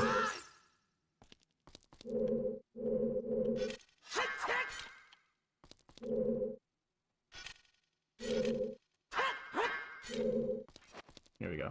I feel better about that one. The way I see it, the more I can do without having to pause buffer. Oh, that went right again.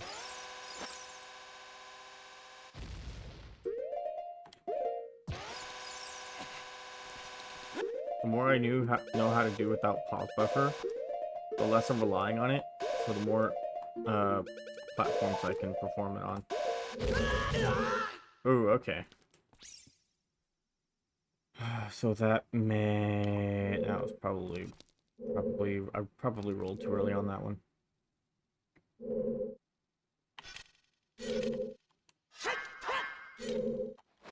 I just want to get this one more time, and then I'll practice something else. Oh, you see how I did a weird sidewalk while going backwards? That was not right.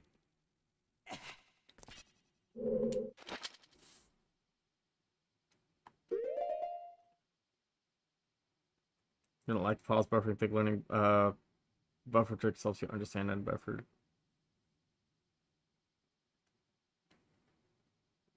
Oh yeah, of course. That is 100% true. Jeez.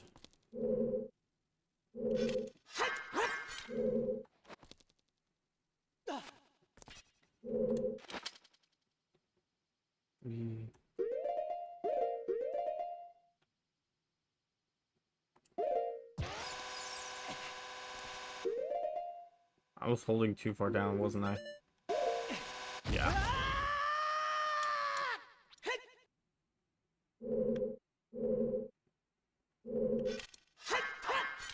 Yeah, you never want that to happen. So what happens when you have a controller without notches.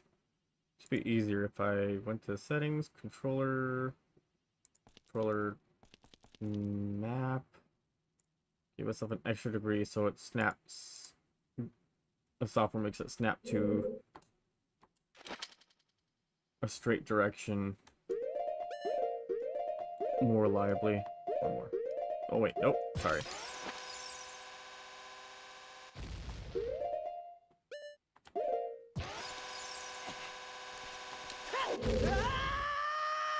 I was really close to not buffering the second part.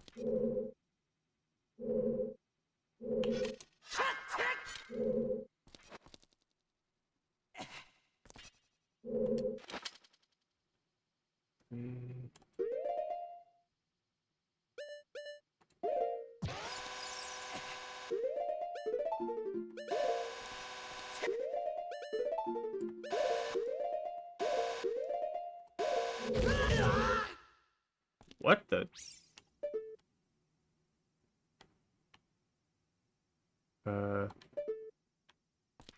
Okay, cool. I had never seen that variation of it before.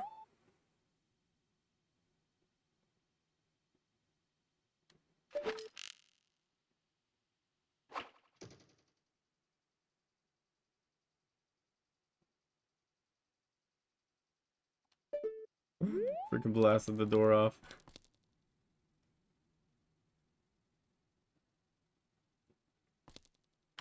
Oh, you didn't know you could adjust that controller setting?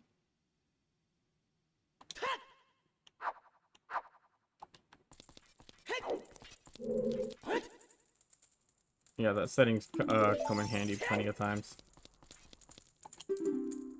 In case you didn't know, this skull and this skull will never be the correct solution.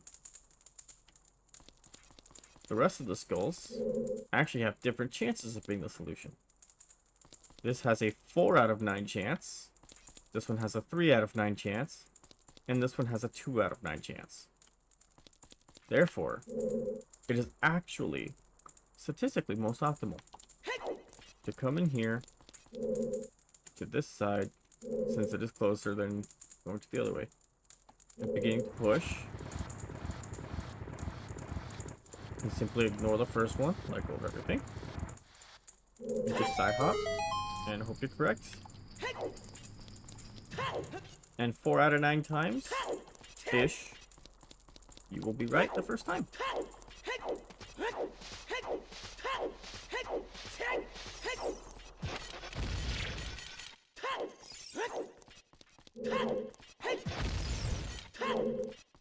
Oh. There is something cool I want to show you. Okay, if you're starting from up here, there's three setups that I think are very useful to know right here. If you're starting from up here, get into that corner, jump into that corner, lock on, and when you're targeted, you will start falling straight down. Side hop, dry, side hop, dry roll and let go. Do not get a new angle. Crouch stab twice. And jump slash. So that is the fastest way. So that is if you're starting from the top, right?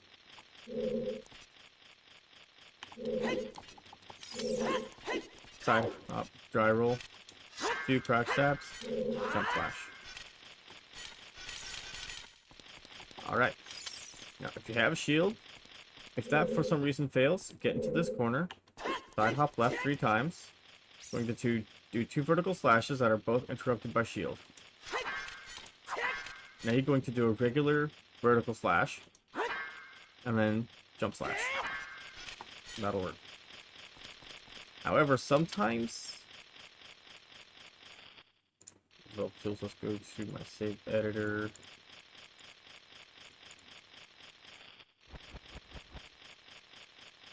Player.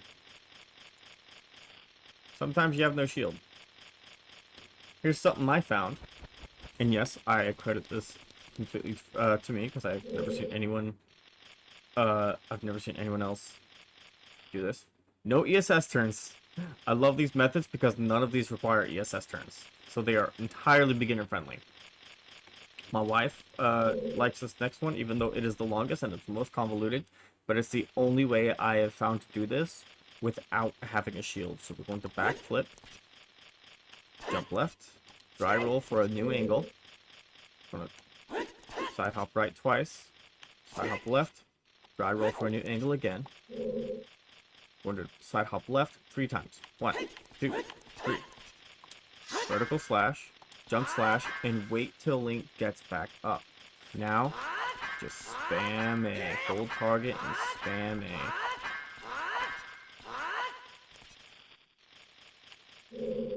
And again, I'm taking credit for that one because I haven't seen anybody else take credit or document it.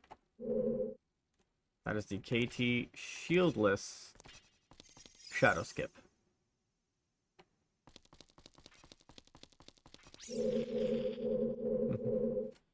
Y'all can quote me on that.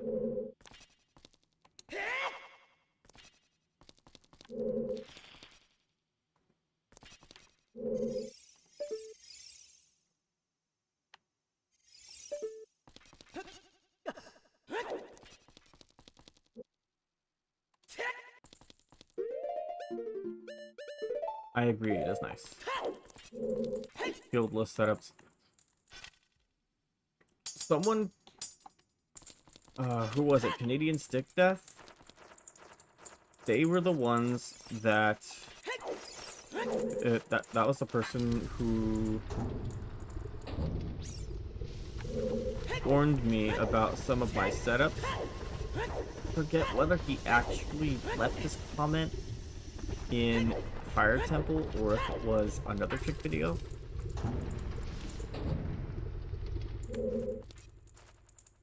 But he had essentially clued me in to the possibility that on some of these tricks, really, possibility that on some of these tricks,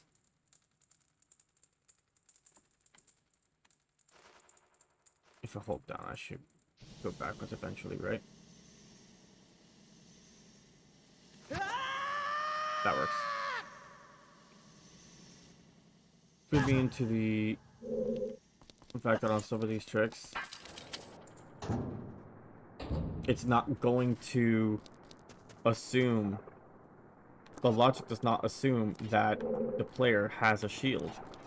And I looked, I learned how to read the logic files in the that they leave in the actual source code. And it's not that complicated once you start getting used to it.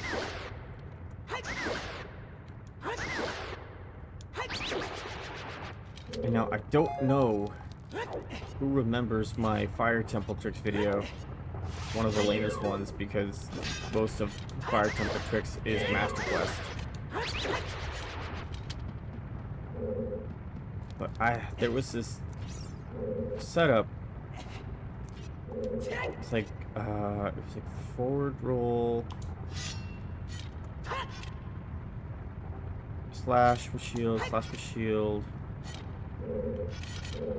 shield turn left,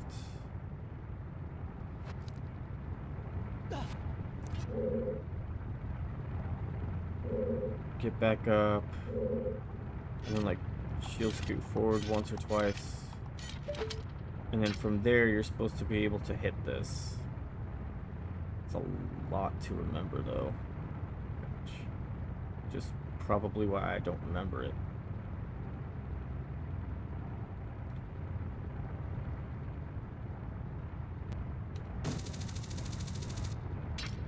Come on.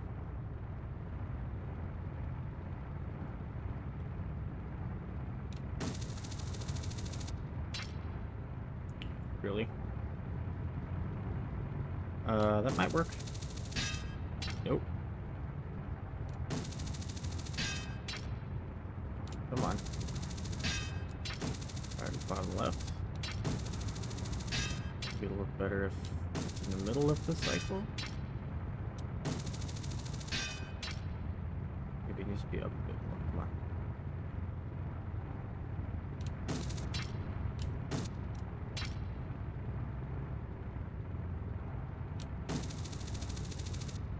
Oh, come on. This is not even a good setup. Did I actually flub this entire setup? Was none of that right?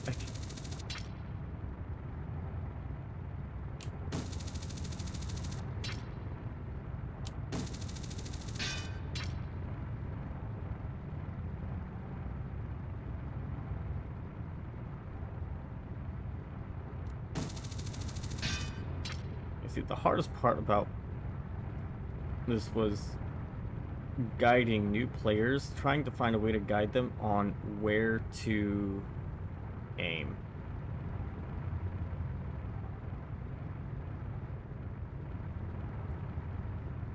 There we go. Oh, let's try there. There we go, that worked.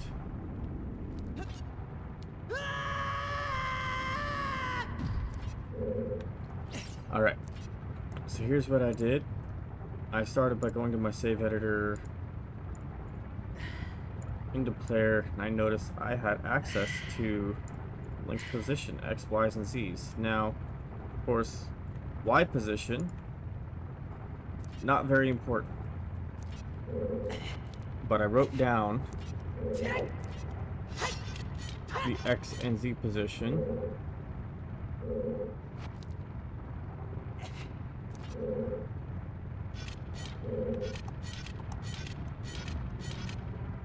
There we go. So that's 2060 and negative 258. If anyone wants to actually, if anybody actually wants to write that down, go ahead, be my guest. So I was just trying. I just wanted to find a combination of turns and backflips, and I gave myself a challenge. I had to find something that did not require a shield whatsoever. So 2060 and minus 258. And one day I was just messing and realized, wait a minute, sometimes when he gets back up, he does that, and there's that flicker. And I noticed, look at his position every time. The X position changes a little bit every time.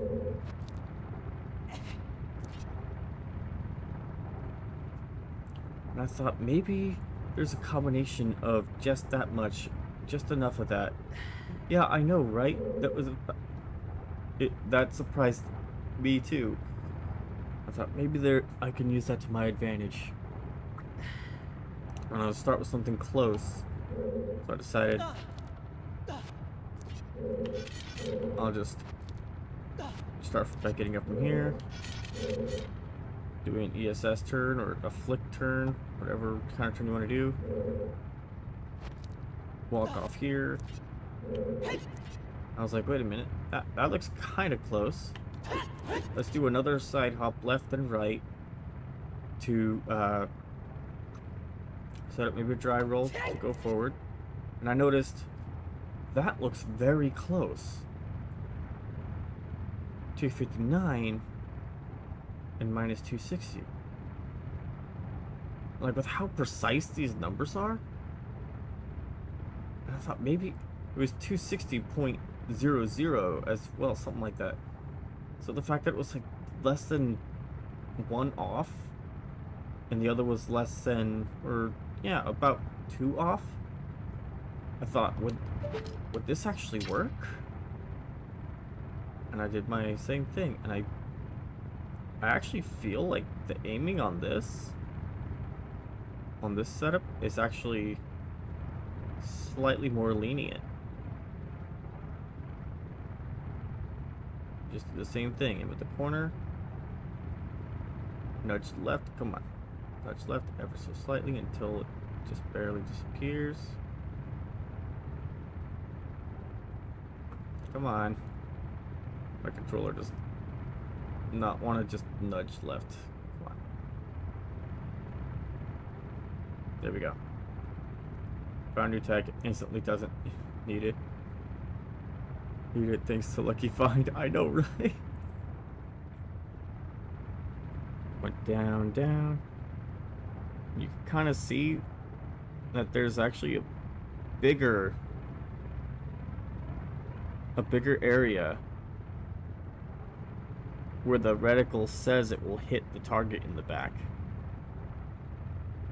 It's a little bit of a lie. Come on.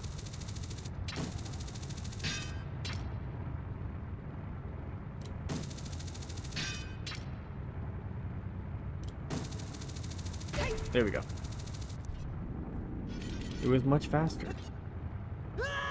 And I thought, and that was when I thought, I don't want this to go in obscurity. Like, I'm going to use that for my dungeon trick super. I had already committed to doing the dungeon trick supercut, but at that point I was like, okay, since I'm going to do this, I'm going to re-record every single trick. We're going to do it in a new format, nostalgic 4x3 with notes on the side, and I'm going to do that. And so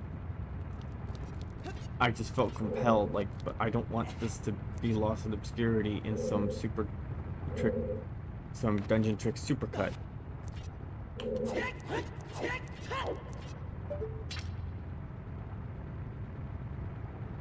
so I made an individual video for it.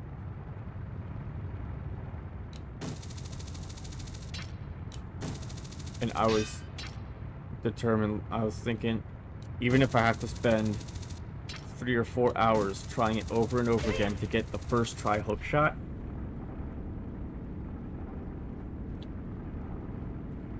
it only took me about 10 minutes. It was a very lucky find. I can't believe nobody had found that. And if anybody had found it, I can't believe they didn't document it. Because that would have been huge to find back in the day. Yo, what's up, Cosby? Cosby Purge.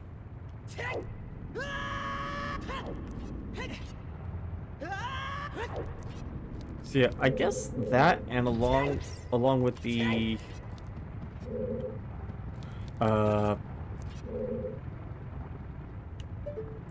discovery that you could read the Icona upper owl statue in Edmund 3D in any form, making that owl statue extremely useful for low percent. Those are like my two biggest contributions in glitch and trick finding. I feel like a lot of almost minimum item setups are just seen as good enough for the people don't try to reduce it even further. Yeah. So now when I look for new setups, I look for ways to do it without a shield. At least if it's for an operative time randomizer trick. Cosmic? Yeah, I'll call you Cosmic. Oh, so it's more like Cosmic Purge. Not Cosme C Purge, but Cosmic Purge. You kind of owl statue. It's a Majora's Mask 3D thing.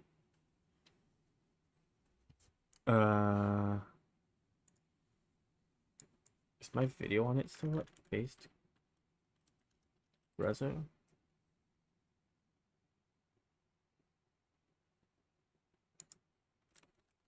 Majora's Mask. I might have taken it down. Yeah, I think I took it down.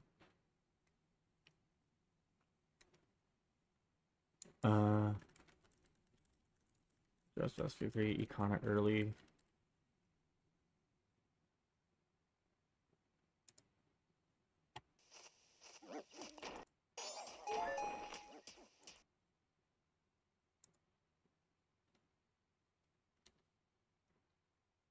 I'm gonna need Firefox for this because Brave does not like being captured by...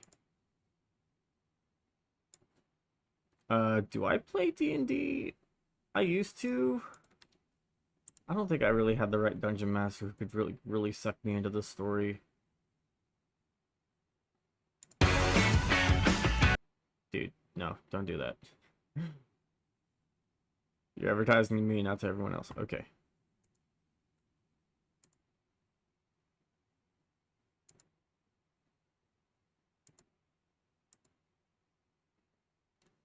So, okay, that's not the video I'm looking for. Majora's Mask 3D Icona early.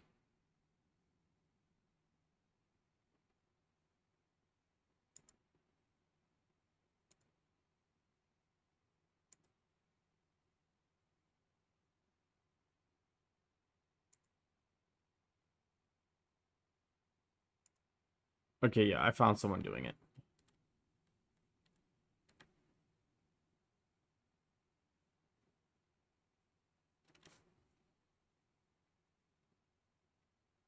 No, I did not find someone doing it.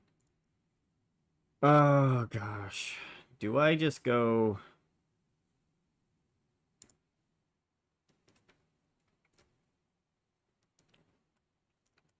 Do I go pirate software on here and just use...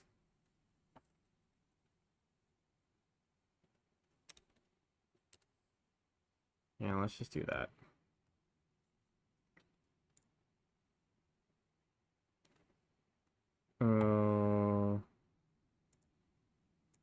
full screen.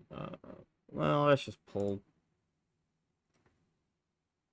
a window capture in here. I can't find window capture. All right, it's just called like Mac OS window capture, and then you choose for it to be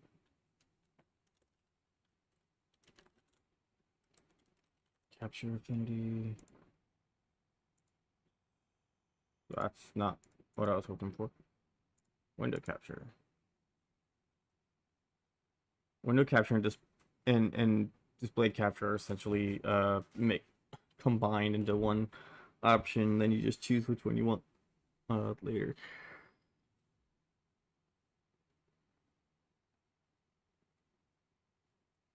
Where's my thing?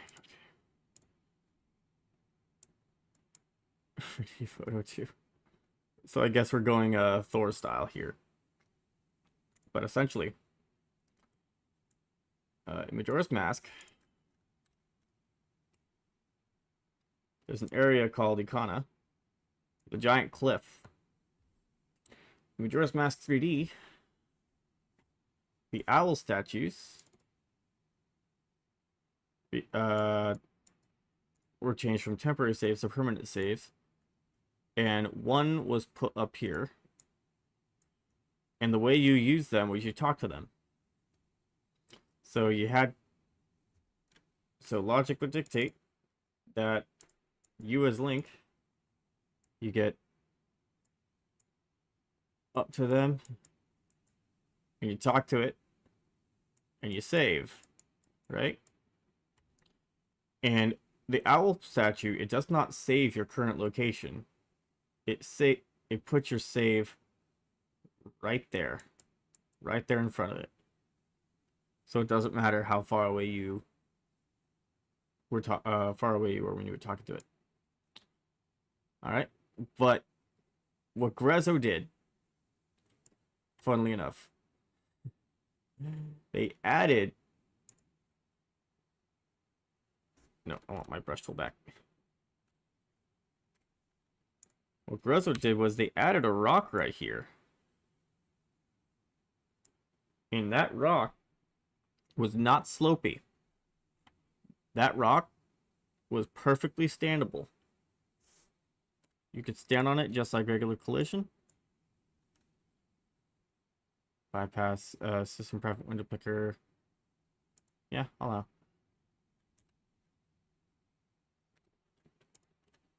Okay. You could stand on it. Now for a while we thought it had to be in Goron form. Right? Because Goron could roll up and then bounce really high. So if you bounced up as a Goron and unrolled, Tattle would come up here, and for about 1 or 2 frames when you landed, you were able to target the owl statue and talk to it. Then you'd hit save, you'd exit the game, enter back in, and you'd appear here. And what I discovered was you actually did not have to be Goron. I tested it with Zora, then I tested it with Deku, and I found out they can all simply just backflip. And if you stood right here and did a glitch called a gainer, which I believe exists in Ocarina of Time as well, it's a glitch where you're supposed to backflip, but on the frame you input the backflip, you let go of target, and then the next frame you target. Well, since you can target walls, targeting a wall makes you face toward the wall and put your momentum towards that. So you would backflip, and instead of going this way, you'd go straight up. You'd get close enough to the owl statue that Tattle would go up and investigate it. And then again, when you landed here for 1 or 2 frames, you'd be able to target the statue, talk to it. Well, once you target it, you don't it's not frame perfect. You can continue targeting it until you move too far away. But you target it, you talk to it, you save, you exit the game, you go back to it, and you come up here. And what that did for us is you didn't need Epona.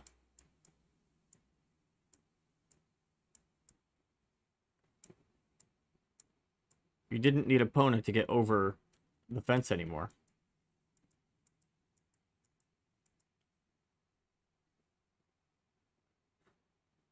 Well, actually, what it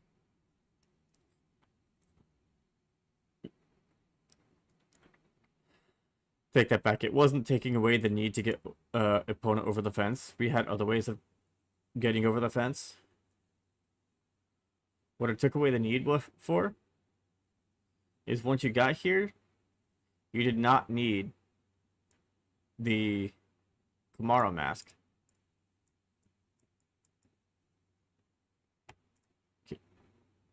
Okay, you guys can see all that. So you did not need the Kamaro mask in order to get up there.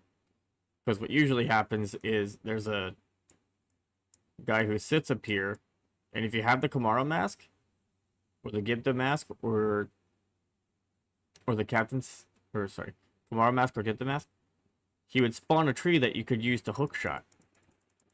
And that's how you're supposed to get up there. And you were supposed to use Epona to race 2 other people on horses. They look like the Mario Brothers. So you used it. First you had to rescue Epona. Then you had to use Epona for the horse race. Use that horse race to get the Kamaro, the Garo mask. Then you wear the Garo mask approaching this. Then the tree would appear and you'd hook shot onto it.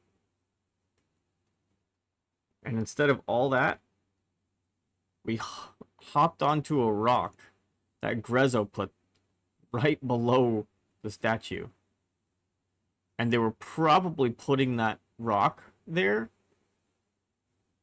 to prevent people from coming up on the ground floor, jumping up with the Goron, and landing and targeting the owl statue. So they probably put this rock. I checked Majora's Mask N64 to see if that rock was there. It was not there, so they probably put that rock there to keep people from getting too close. All it did was make us discover it sooner. Without that rock there, we probably would not have found that as fast as we did.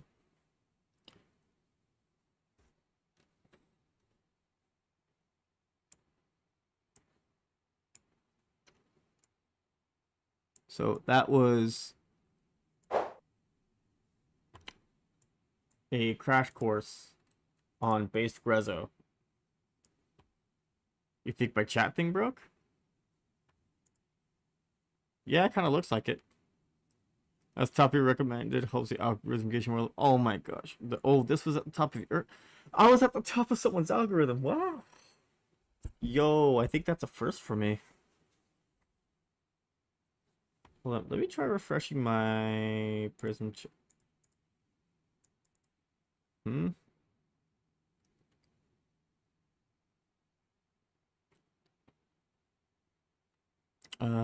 Is there a refresh button?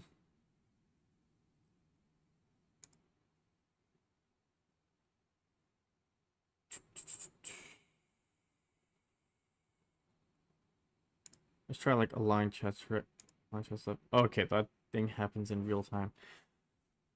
That is weird. I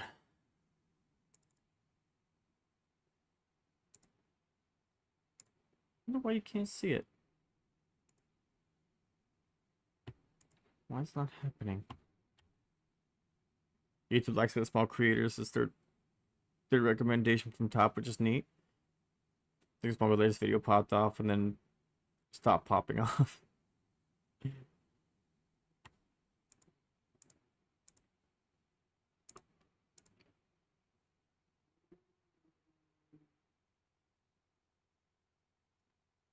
Yeah, we're all hoping the algorithm gives us a little bit more love. Yeah, K2 deserves it. Oh, that means a lot to hear you say that. Is there anything else I can explain that anyone's actually curious about? Because if there's If there's something you guys want to hear actually while live on stream that we can ask questions, I'd love to do that. I'm thinking of doing these practice streams more so that people can be open to asking questions.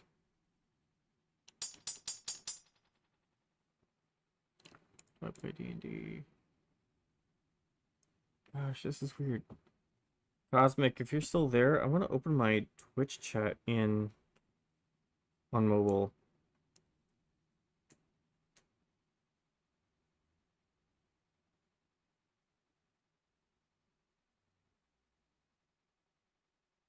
Okay, so I don't think he chatted anymore than that. That was his first time chatting, though. It was good seeing him. Covered quick. Have I covered quick put away? I have not covered quick put away just yet. I don't know a lot about it. Most of what I know is from watching ZFG, and there are a few things I could explain as much as I know. I'd like to look a little bit more into it before making an official video into it. But the little bit I do know, let's go to somewhere that makes a good load of sense. Group updated. Feel like down here, Gruder training ground, adult. All right. So obviously, when you jump slash, you need to have something in your hand to slash with. And whatever's in your hand at the start of a jump slash or at the start of any slash. Right there at the beginning, it stores your damage. 2. This is 2 damage from a Master Sword. Swing. Alright. If it was from a hammer. Swing. I believe the hammer is 2. That's 2 damage from a hammer. Swing. Fun side note. Crouch stab does not update that damage or property value at all. So if both of these treated as hammer slashes. Hammer jump slash, boom, 4 from a hammer. But what happens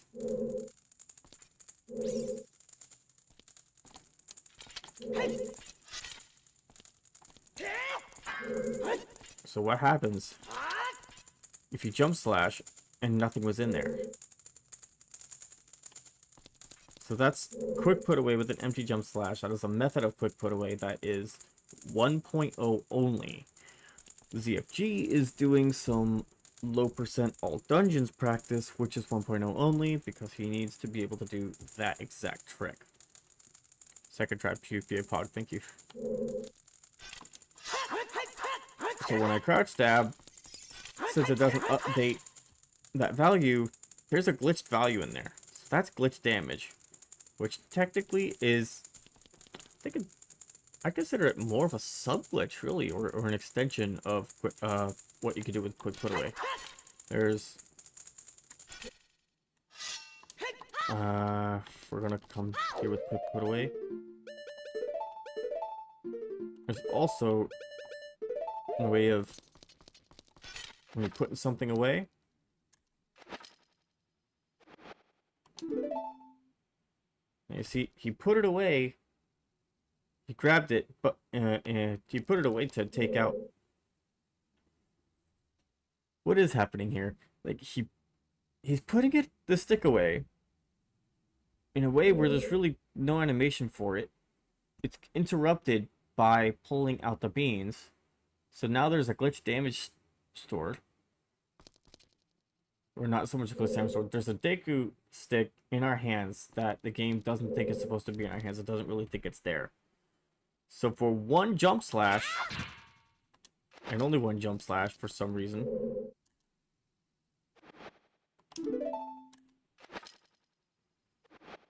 I think that worked.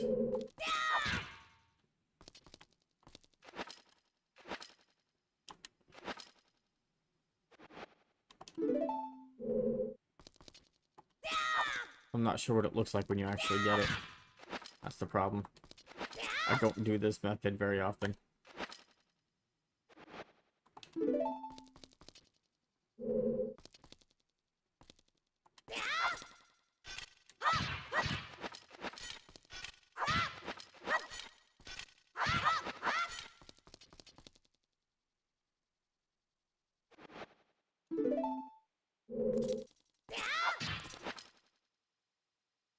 Anyway.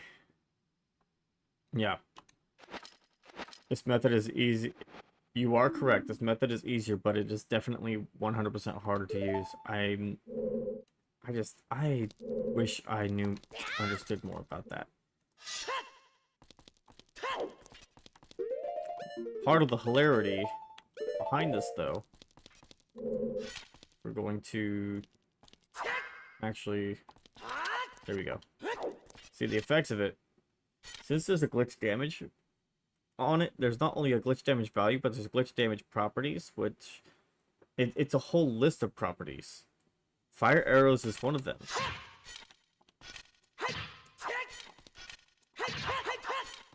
Dude, there we go.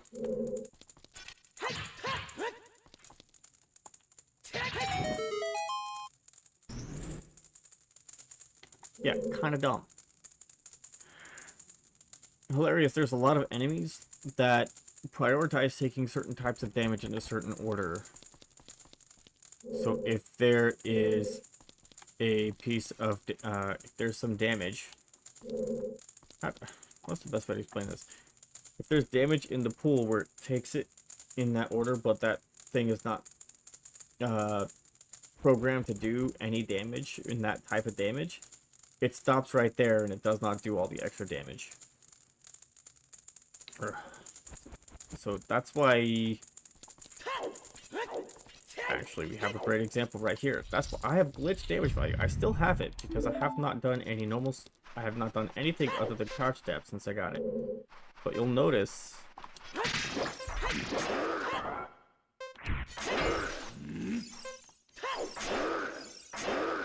It should take a lot more crouch stabs to do that.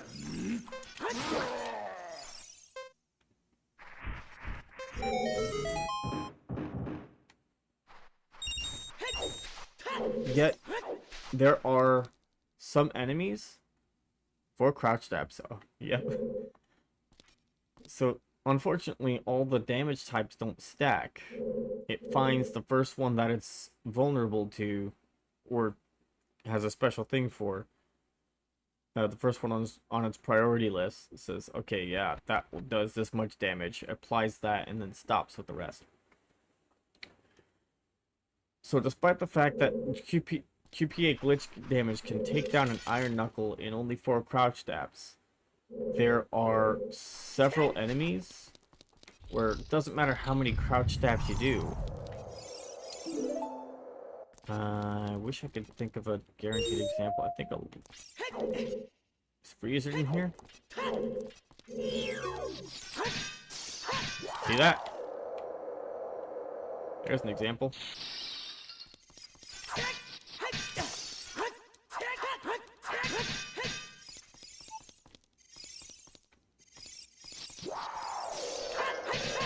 Doesn't matter how many times.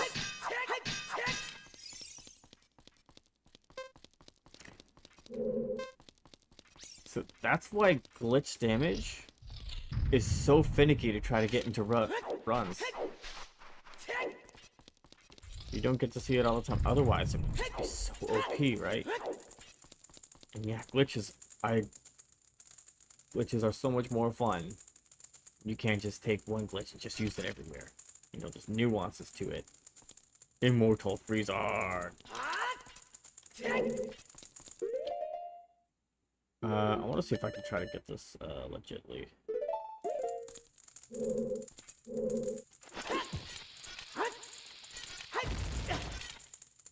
Come on.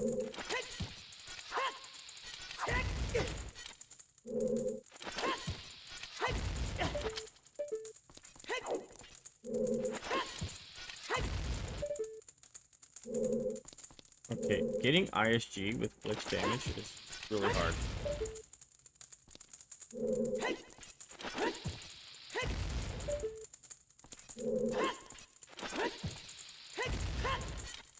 Oh, you can see I kind of had it there.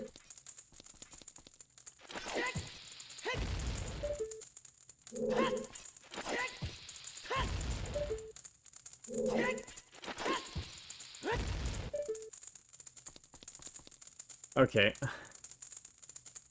I wanted to get this legitly, but you know what? Easy ISG. Alright, so now I have ISG.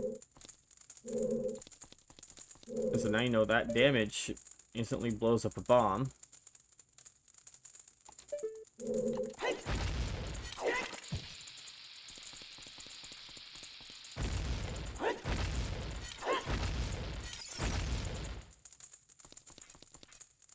Come on. Okay, how about...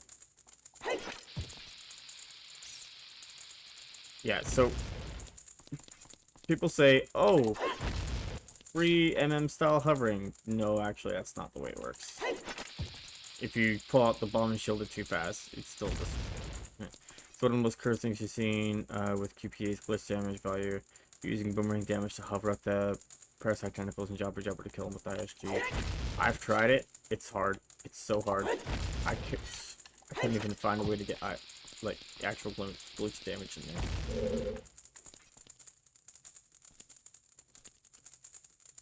So, I'm actually going to do that. And right here, because fire arrows is one of the damage types, and that takes damage or just looks for any kind of arrow hit, you could use ISG with glitch damage to hit the pot. And yes, that also works with the Poe portraits in Forest Temple. Avoid hovering in this game because it's so much worse than MM. Yes, I agree. But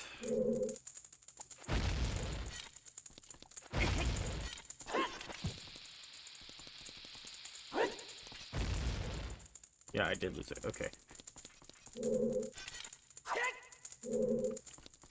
Real easy with hover boots. Oh yeah.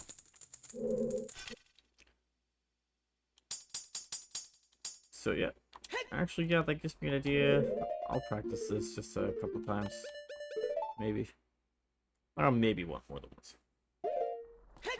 Mess up the timing like I mess up the timing all the time. Fun fact, the reason that gets me out of there so fast is because the completion of the cutscene and the collection of the item is set at the beginning of the cutscene. So at the very beginning of the cutscene, it has already stored. At the beginning of the cutscene, it is already stored that I watched the cutscene and got the song. So if the cutscene's interrupted, darn you. If the cutscene's interrupted, it still gives me the song. It still gives me the progression flags. Meaning I don't have to watch it again. That's how dying while entering a cutscene at the same time skips the cutscene. Dude.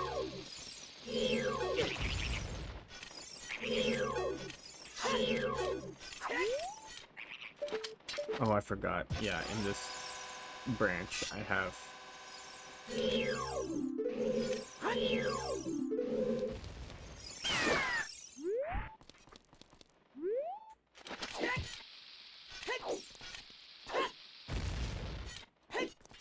Oh, jeez.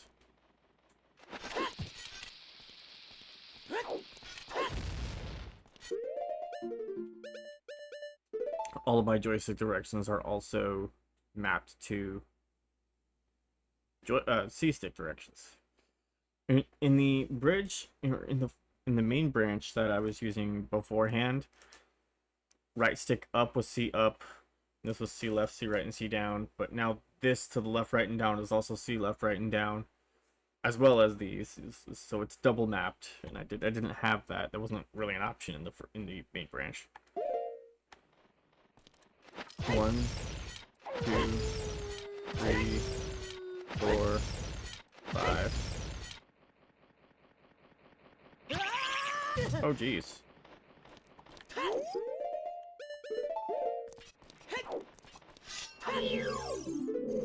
Right, I took so long to get the hover started.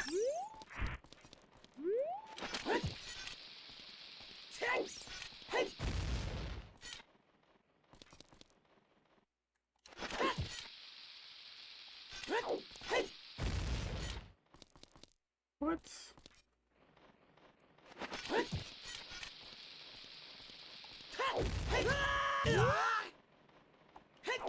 I'm forgetting how I explained this in my own guide.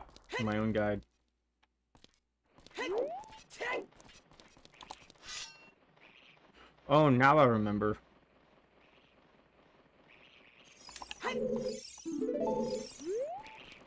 Okay.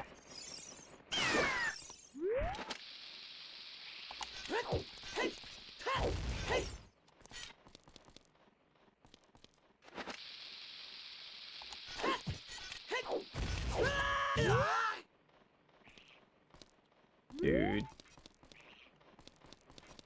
Why am I so bad at starting this right now?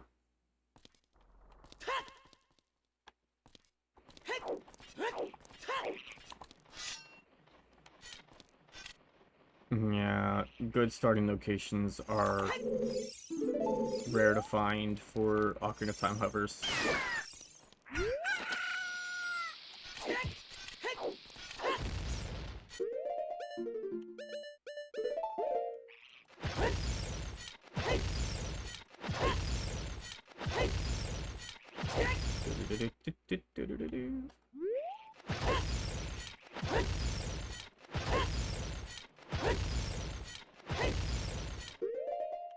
Should be high enough.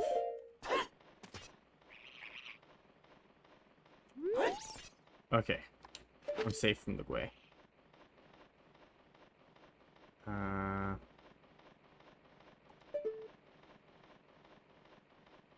think that's safe. Come on, for a few steps. Let's try to get a little more centered. That cling actually kind of scared me because I was not expecting it. Oh. Okay, here we go. And chest appearance matching contents can really screw you up if it makes that a small chest.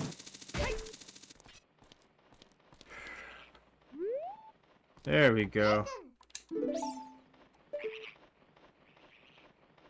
Ha ha ha ha.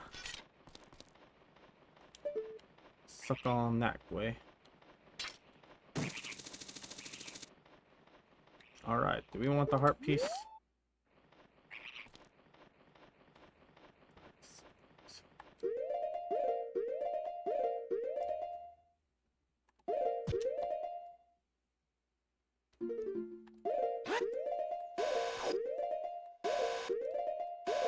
Come on.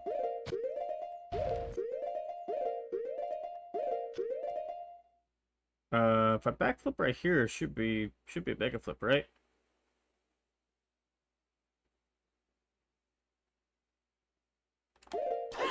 Yeah, it is. Okay. Okay. I think I misaimed. You see, this is why we practice. Practice is important.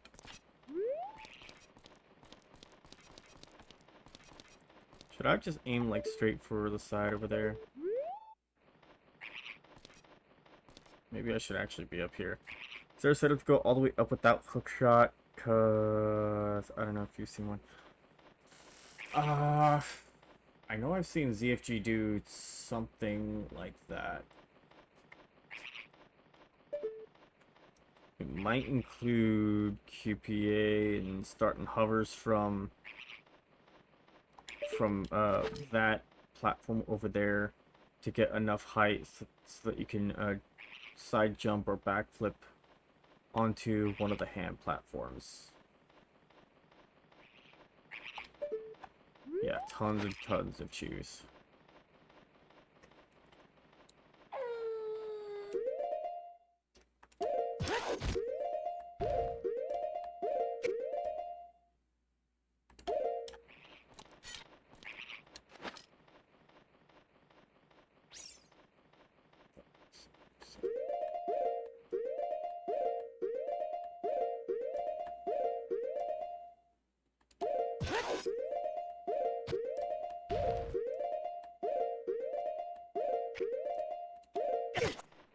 What? I totally buffered that. Come on.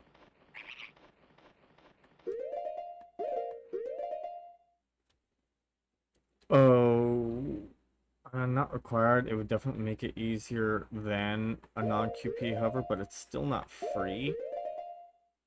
Because if you do not get the bomb drop timing right, it just does, it doesn't, you still end up falling with the bomb just going, little stray bomb just escaping your clutches.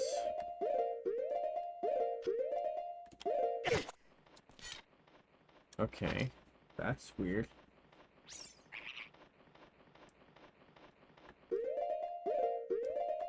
Let's try this frame.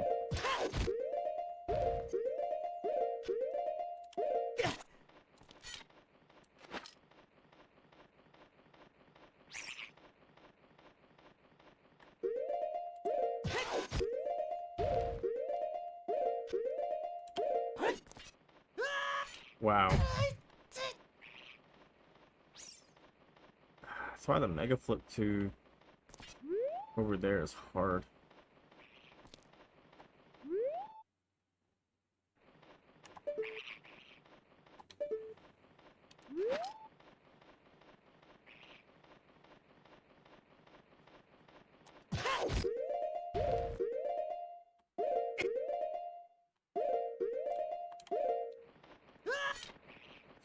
Nope, that didn't work. Dude. Ranch factories in Hyrule drop sticks and nuts when bonked, making them a valuable resource when starting without a sword. Luckily, that is always a thing. I really hope they don't randomize that. I would die.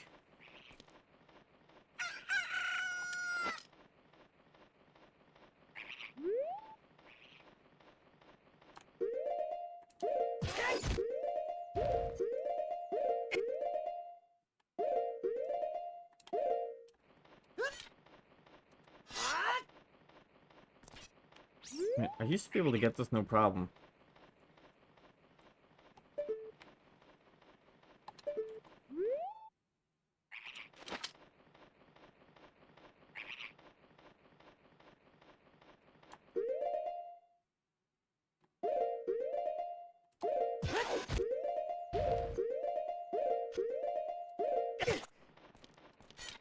That's not buffering a backflip.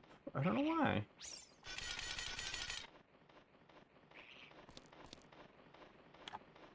I've been playing for 15 hours, finally got a bomb bag. More than the tree. Have you guys seen my video where all 3 of my bomb bags were in the Dongo's cavern?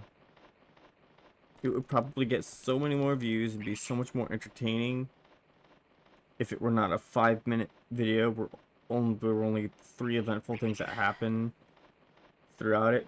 But I leave it as an uncut video out of principle to show that, like, I'm not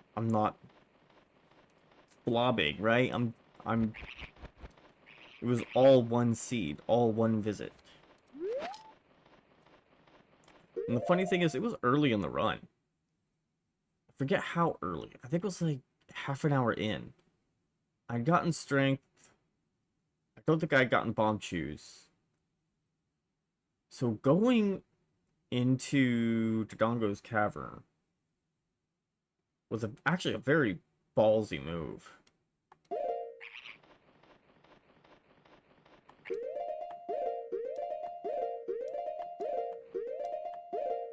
Three French vanillas and one.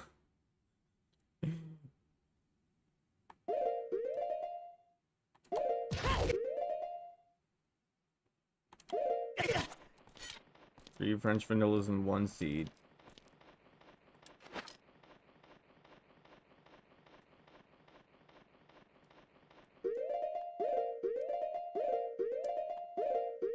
Try it on this seed. This frame.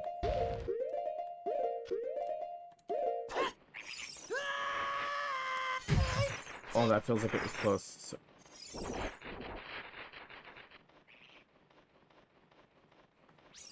So that feels like it's it though. That feels like that's the adjustment. Drop the chew 1 frame earlier.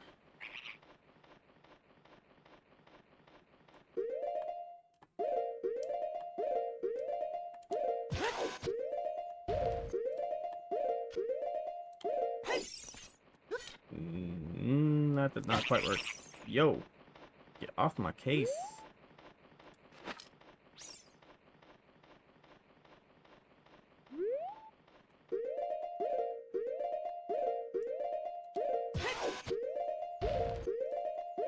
Next frame, right? Oh. That didn't quite work out. You haven't been that? Yeah, it was... It was something else. I think I'm going to stream for like another 15 minutes, and then I want to go to bed. I'm probably going to stream tomorrow as well. I usually stream... I might actually do a seed tomorrow. Either like a... Either a no logic seed or... No logic seed or like a tournament seed. You hate all bomb tricking games? Oh. I speedran Majora's Mask for so long, and then came back to Ocarina of Time thinking, oh, if I can get ISG and bombs, I'll be unstoppable and just hover everywhere. My face, my shock, my freaking shocked Pikachu face when I realized bombs don't work the same way in both games.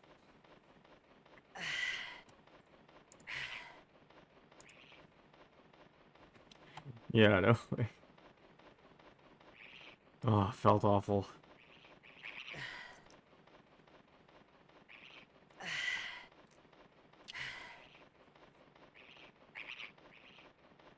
Oh, shit.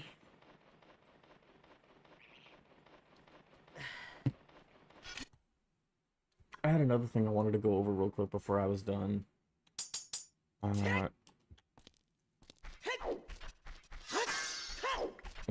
There's something in here I want to make sure I remember. Two ship, two hard canyon, ever gets random. Yeah, I will try it on there too. It's gotta have the right features though. Majora's Mask is my favorite game of all time. I'm so sad that it doesn't feel like it's a good randomizer.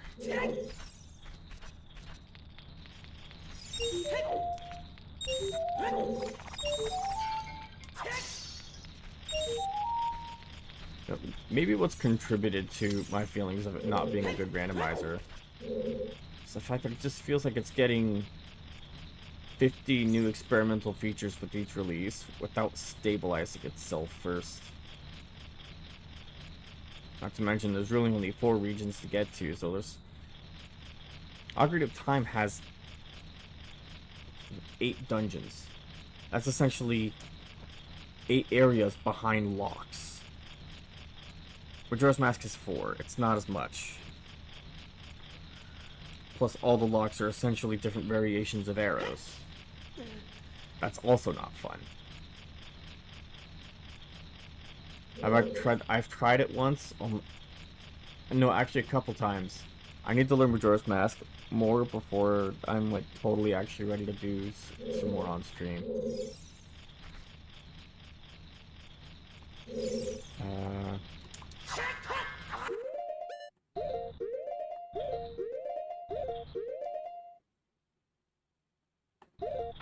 Right here we press target, like 1 frame. Now we press hook shot? No. Did I have to hold hook shot? Is this the right setup for this?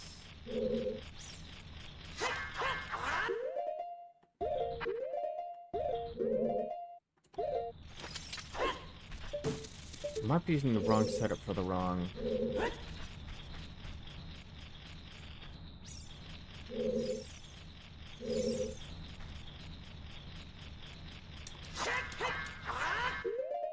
Nope.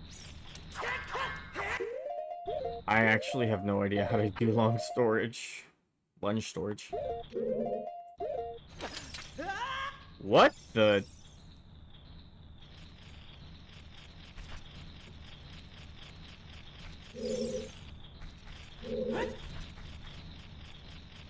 That was different.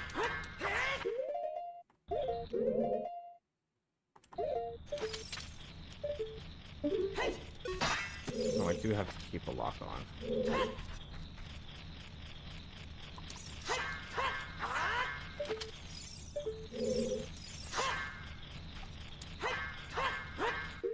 Dude.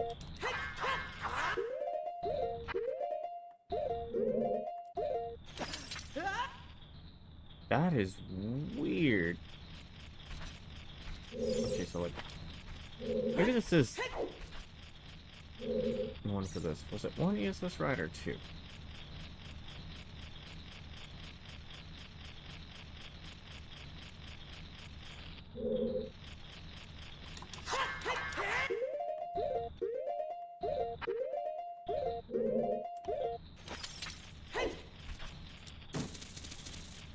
That was two ESS, right?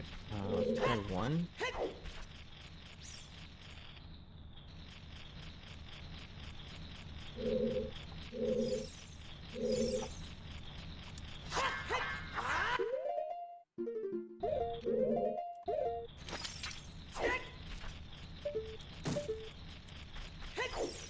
I'm so confused. Let's try this one.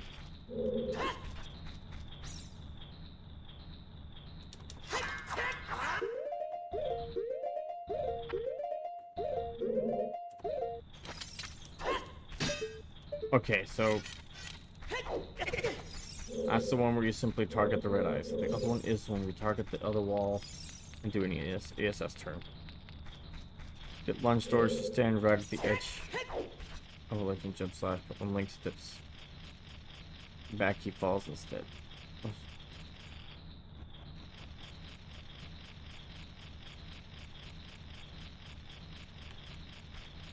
Falls as in goes back, but does not grab a ledge.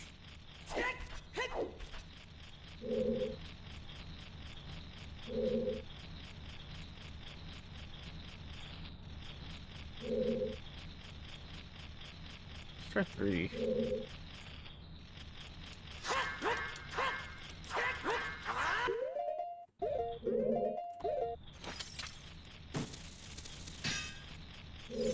Little ledge where you come in. Right. So you can get lunge storage with this one. Burton, I saw Burton TTV had a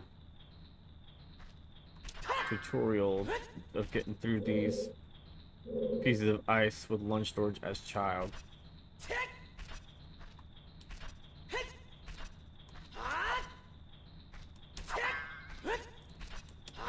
How do I even know I got it?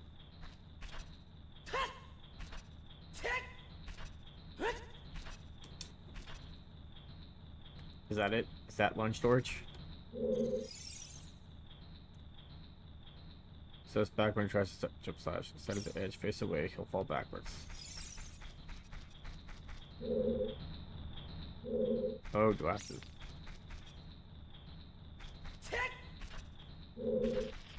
Try to jump slash to see.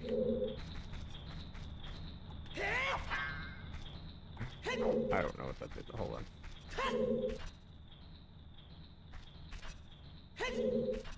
I didn't even try to jump slash last time because so dumb. I gotta try jump.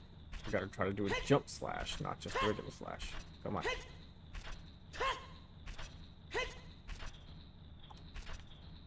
Dude.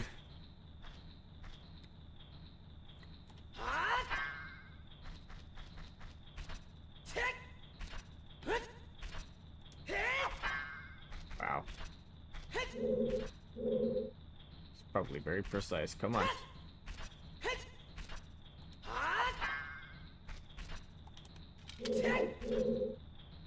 Probably need to be facing more perpendicular to it, huh?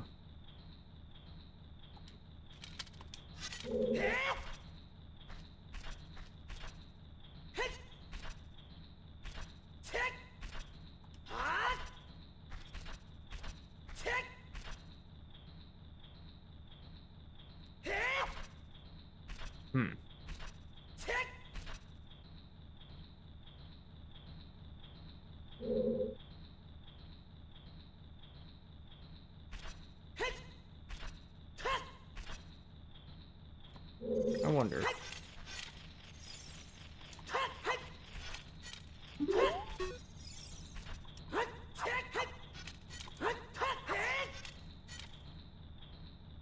do that to get really close to the edge. It's not a jump slash, so you just need to slash. So you target thrust attack on the edge. Oh, you thrust attack on the edge. Okay.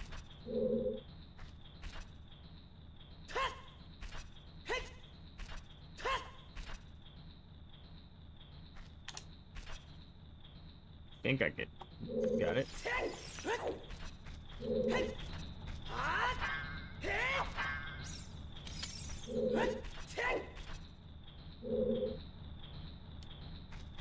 Probably only get one super special.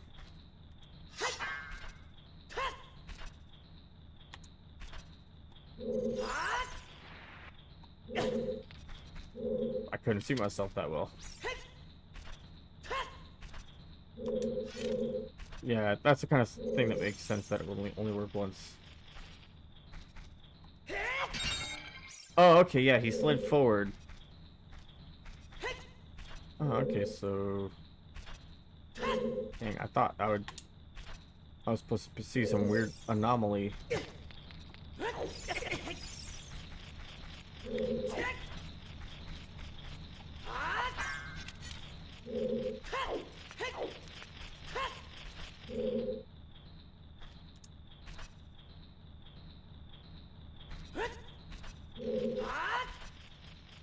Yep, okay, cool.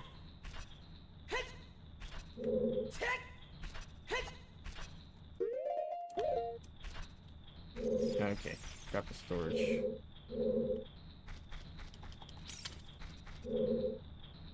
I think the trick is like finding out. It's like, where do I jump slash into it? Well, at least I know how to store a lunge with the storage.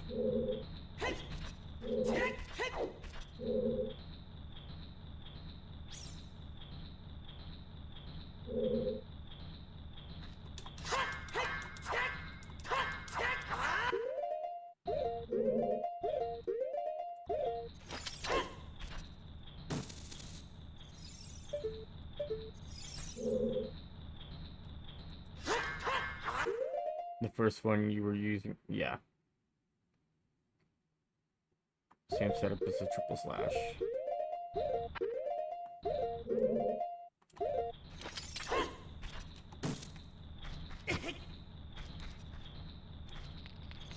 I need to remember which one uses which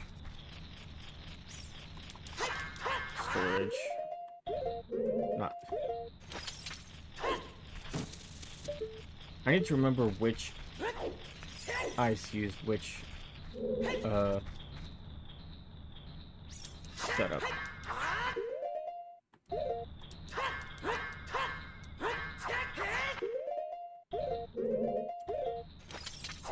Okay. So come in, there's one on the right, that's the easy one. Alright boys, let's see if we can get it to work on that one.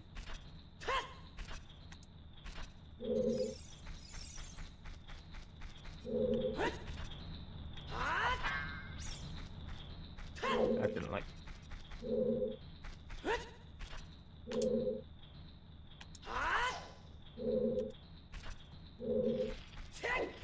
Alright, cool.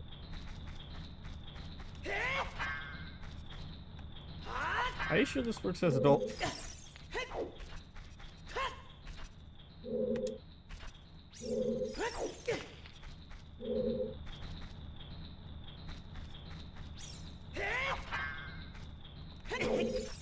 Gosh, I'm not sure this one.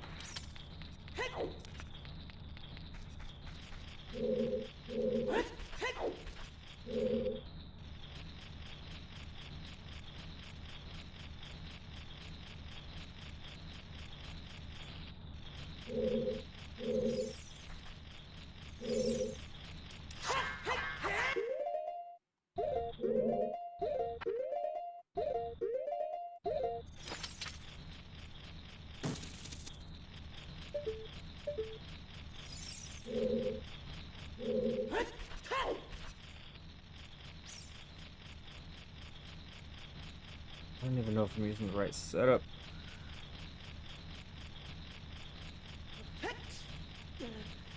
Let's just look that up from Burton too.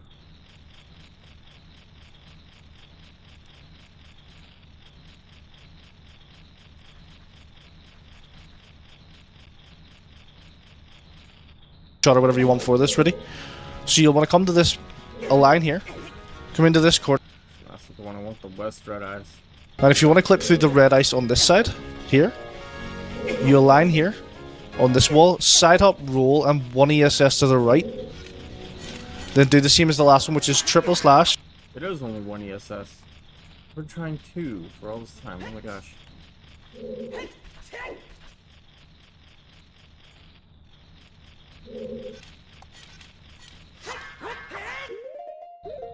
There you go. 1 and 2.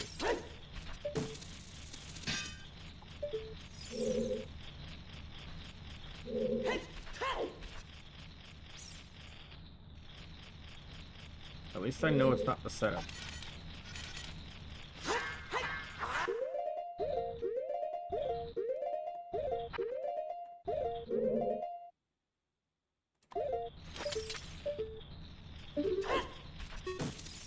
Okay. That worked. Okay, so if I let it start to come behind me and untarget, so that it ends up zooming in. Let's see if that was the secret sauce. There we go. Nope.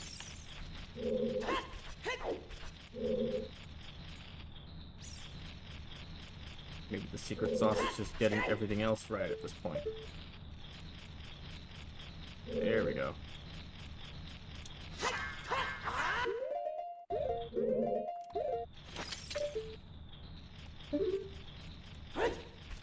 There we go. Gosh, that's ridiculous. Oh, and then they show a way to clip through that gate, but I think it's only useful if the silver rupees are shuffled, which I can't do in this version. I mean, I still want to have it in my repertoire, though. What was it? Just like this, right? I think it was just this simple.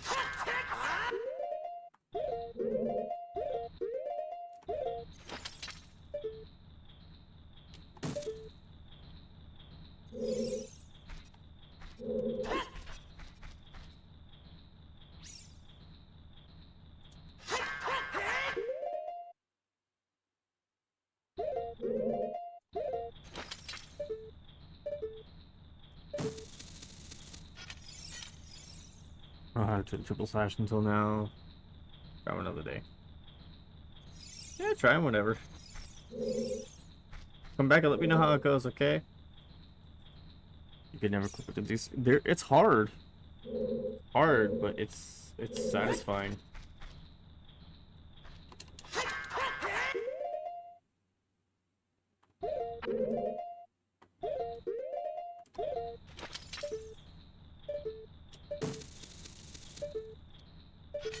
I think for this one I realized you do have to start targeting a little bit before you hit the thing.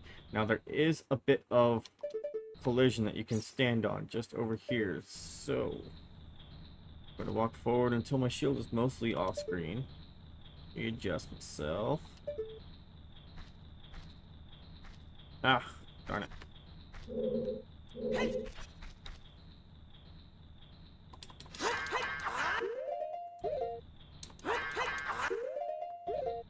I think this is where I like to shield. But then I always wait for one frame after the hit to start the hook shot.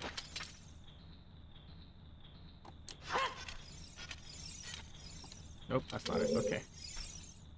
This was really fickly because the camera really does want to move, shift a little bit to the left or right. So you need to get your downward angle fast.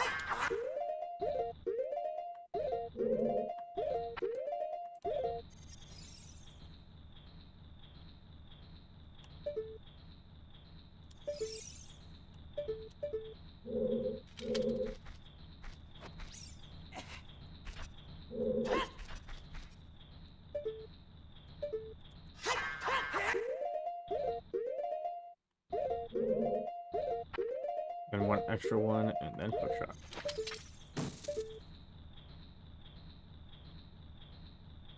Link with that little shifty leg. It's hilarious.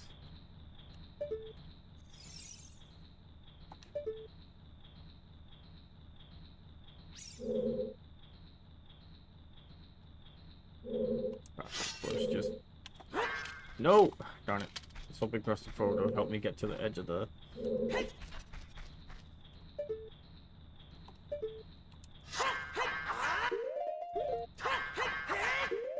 Nope. Doing a little jig. Just doing the stanky leg. That's not right.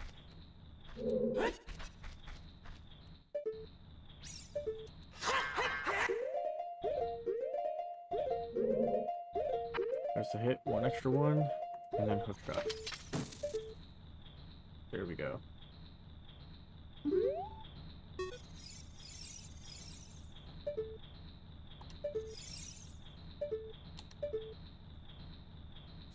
Slowly. There we go. Try fully out of the frame. This is okay. There we go.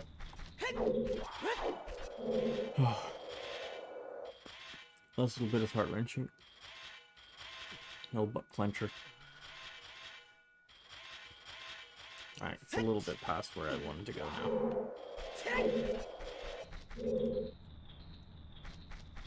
So guys, as per the poll I took way too long ago, and I've been procrastinating way too much on this, I am working on the movement quirks video. I'm hoping to also briefly cover extended super slide and hyper extended super slide in it. Not in any tutorial like fashion, but just to acknowledge that it's there.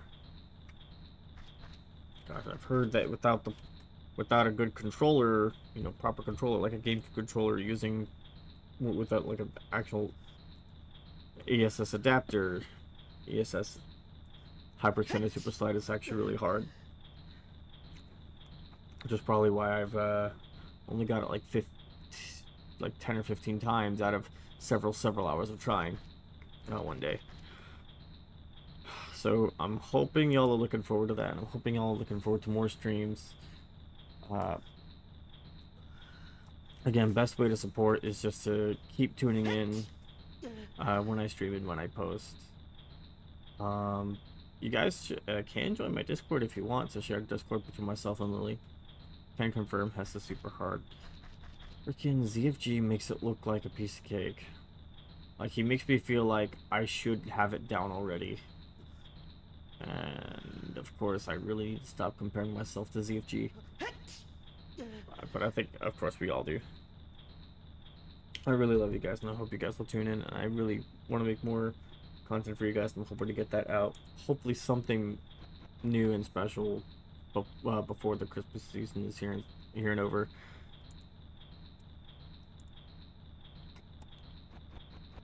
So gosh, I'm not good at ending these, but I'm gonna bid you a farewell, and hope you guys have a wonderful day. Remember to keep the love going when you see people.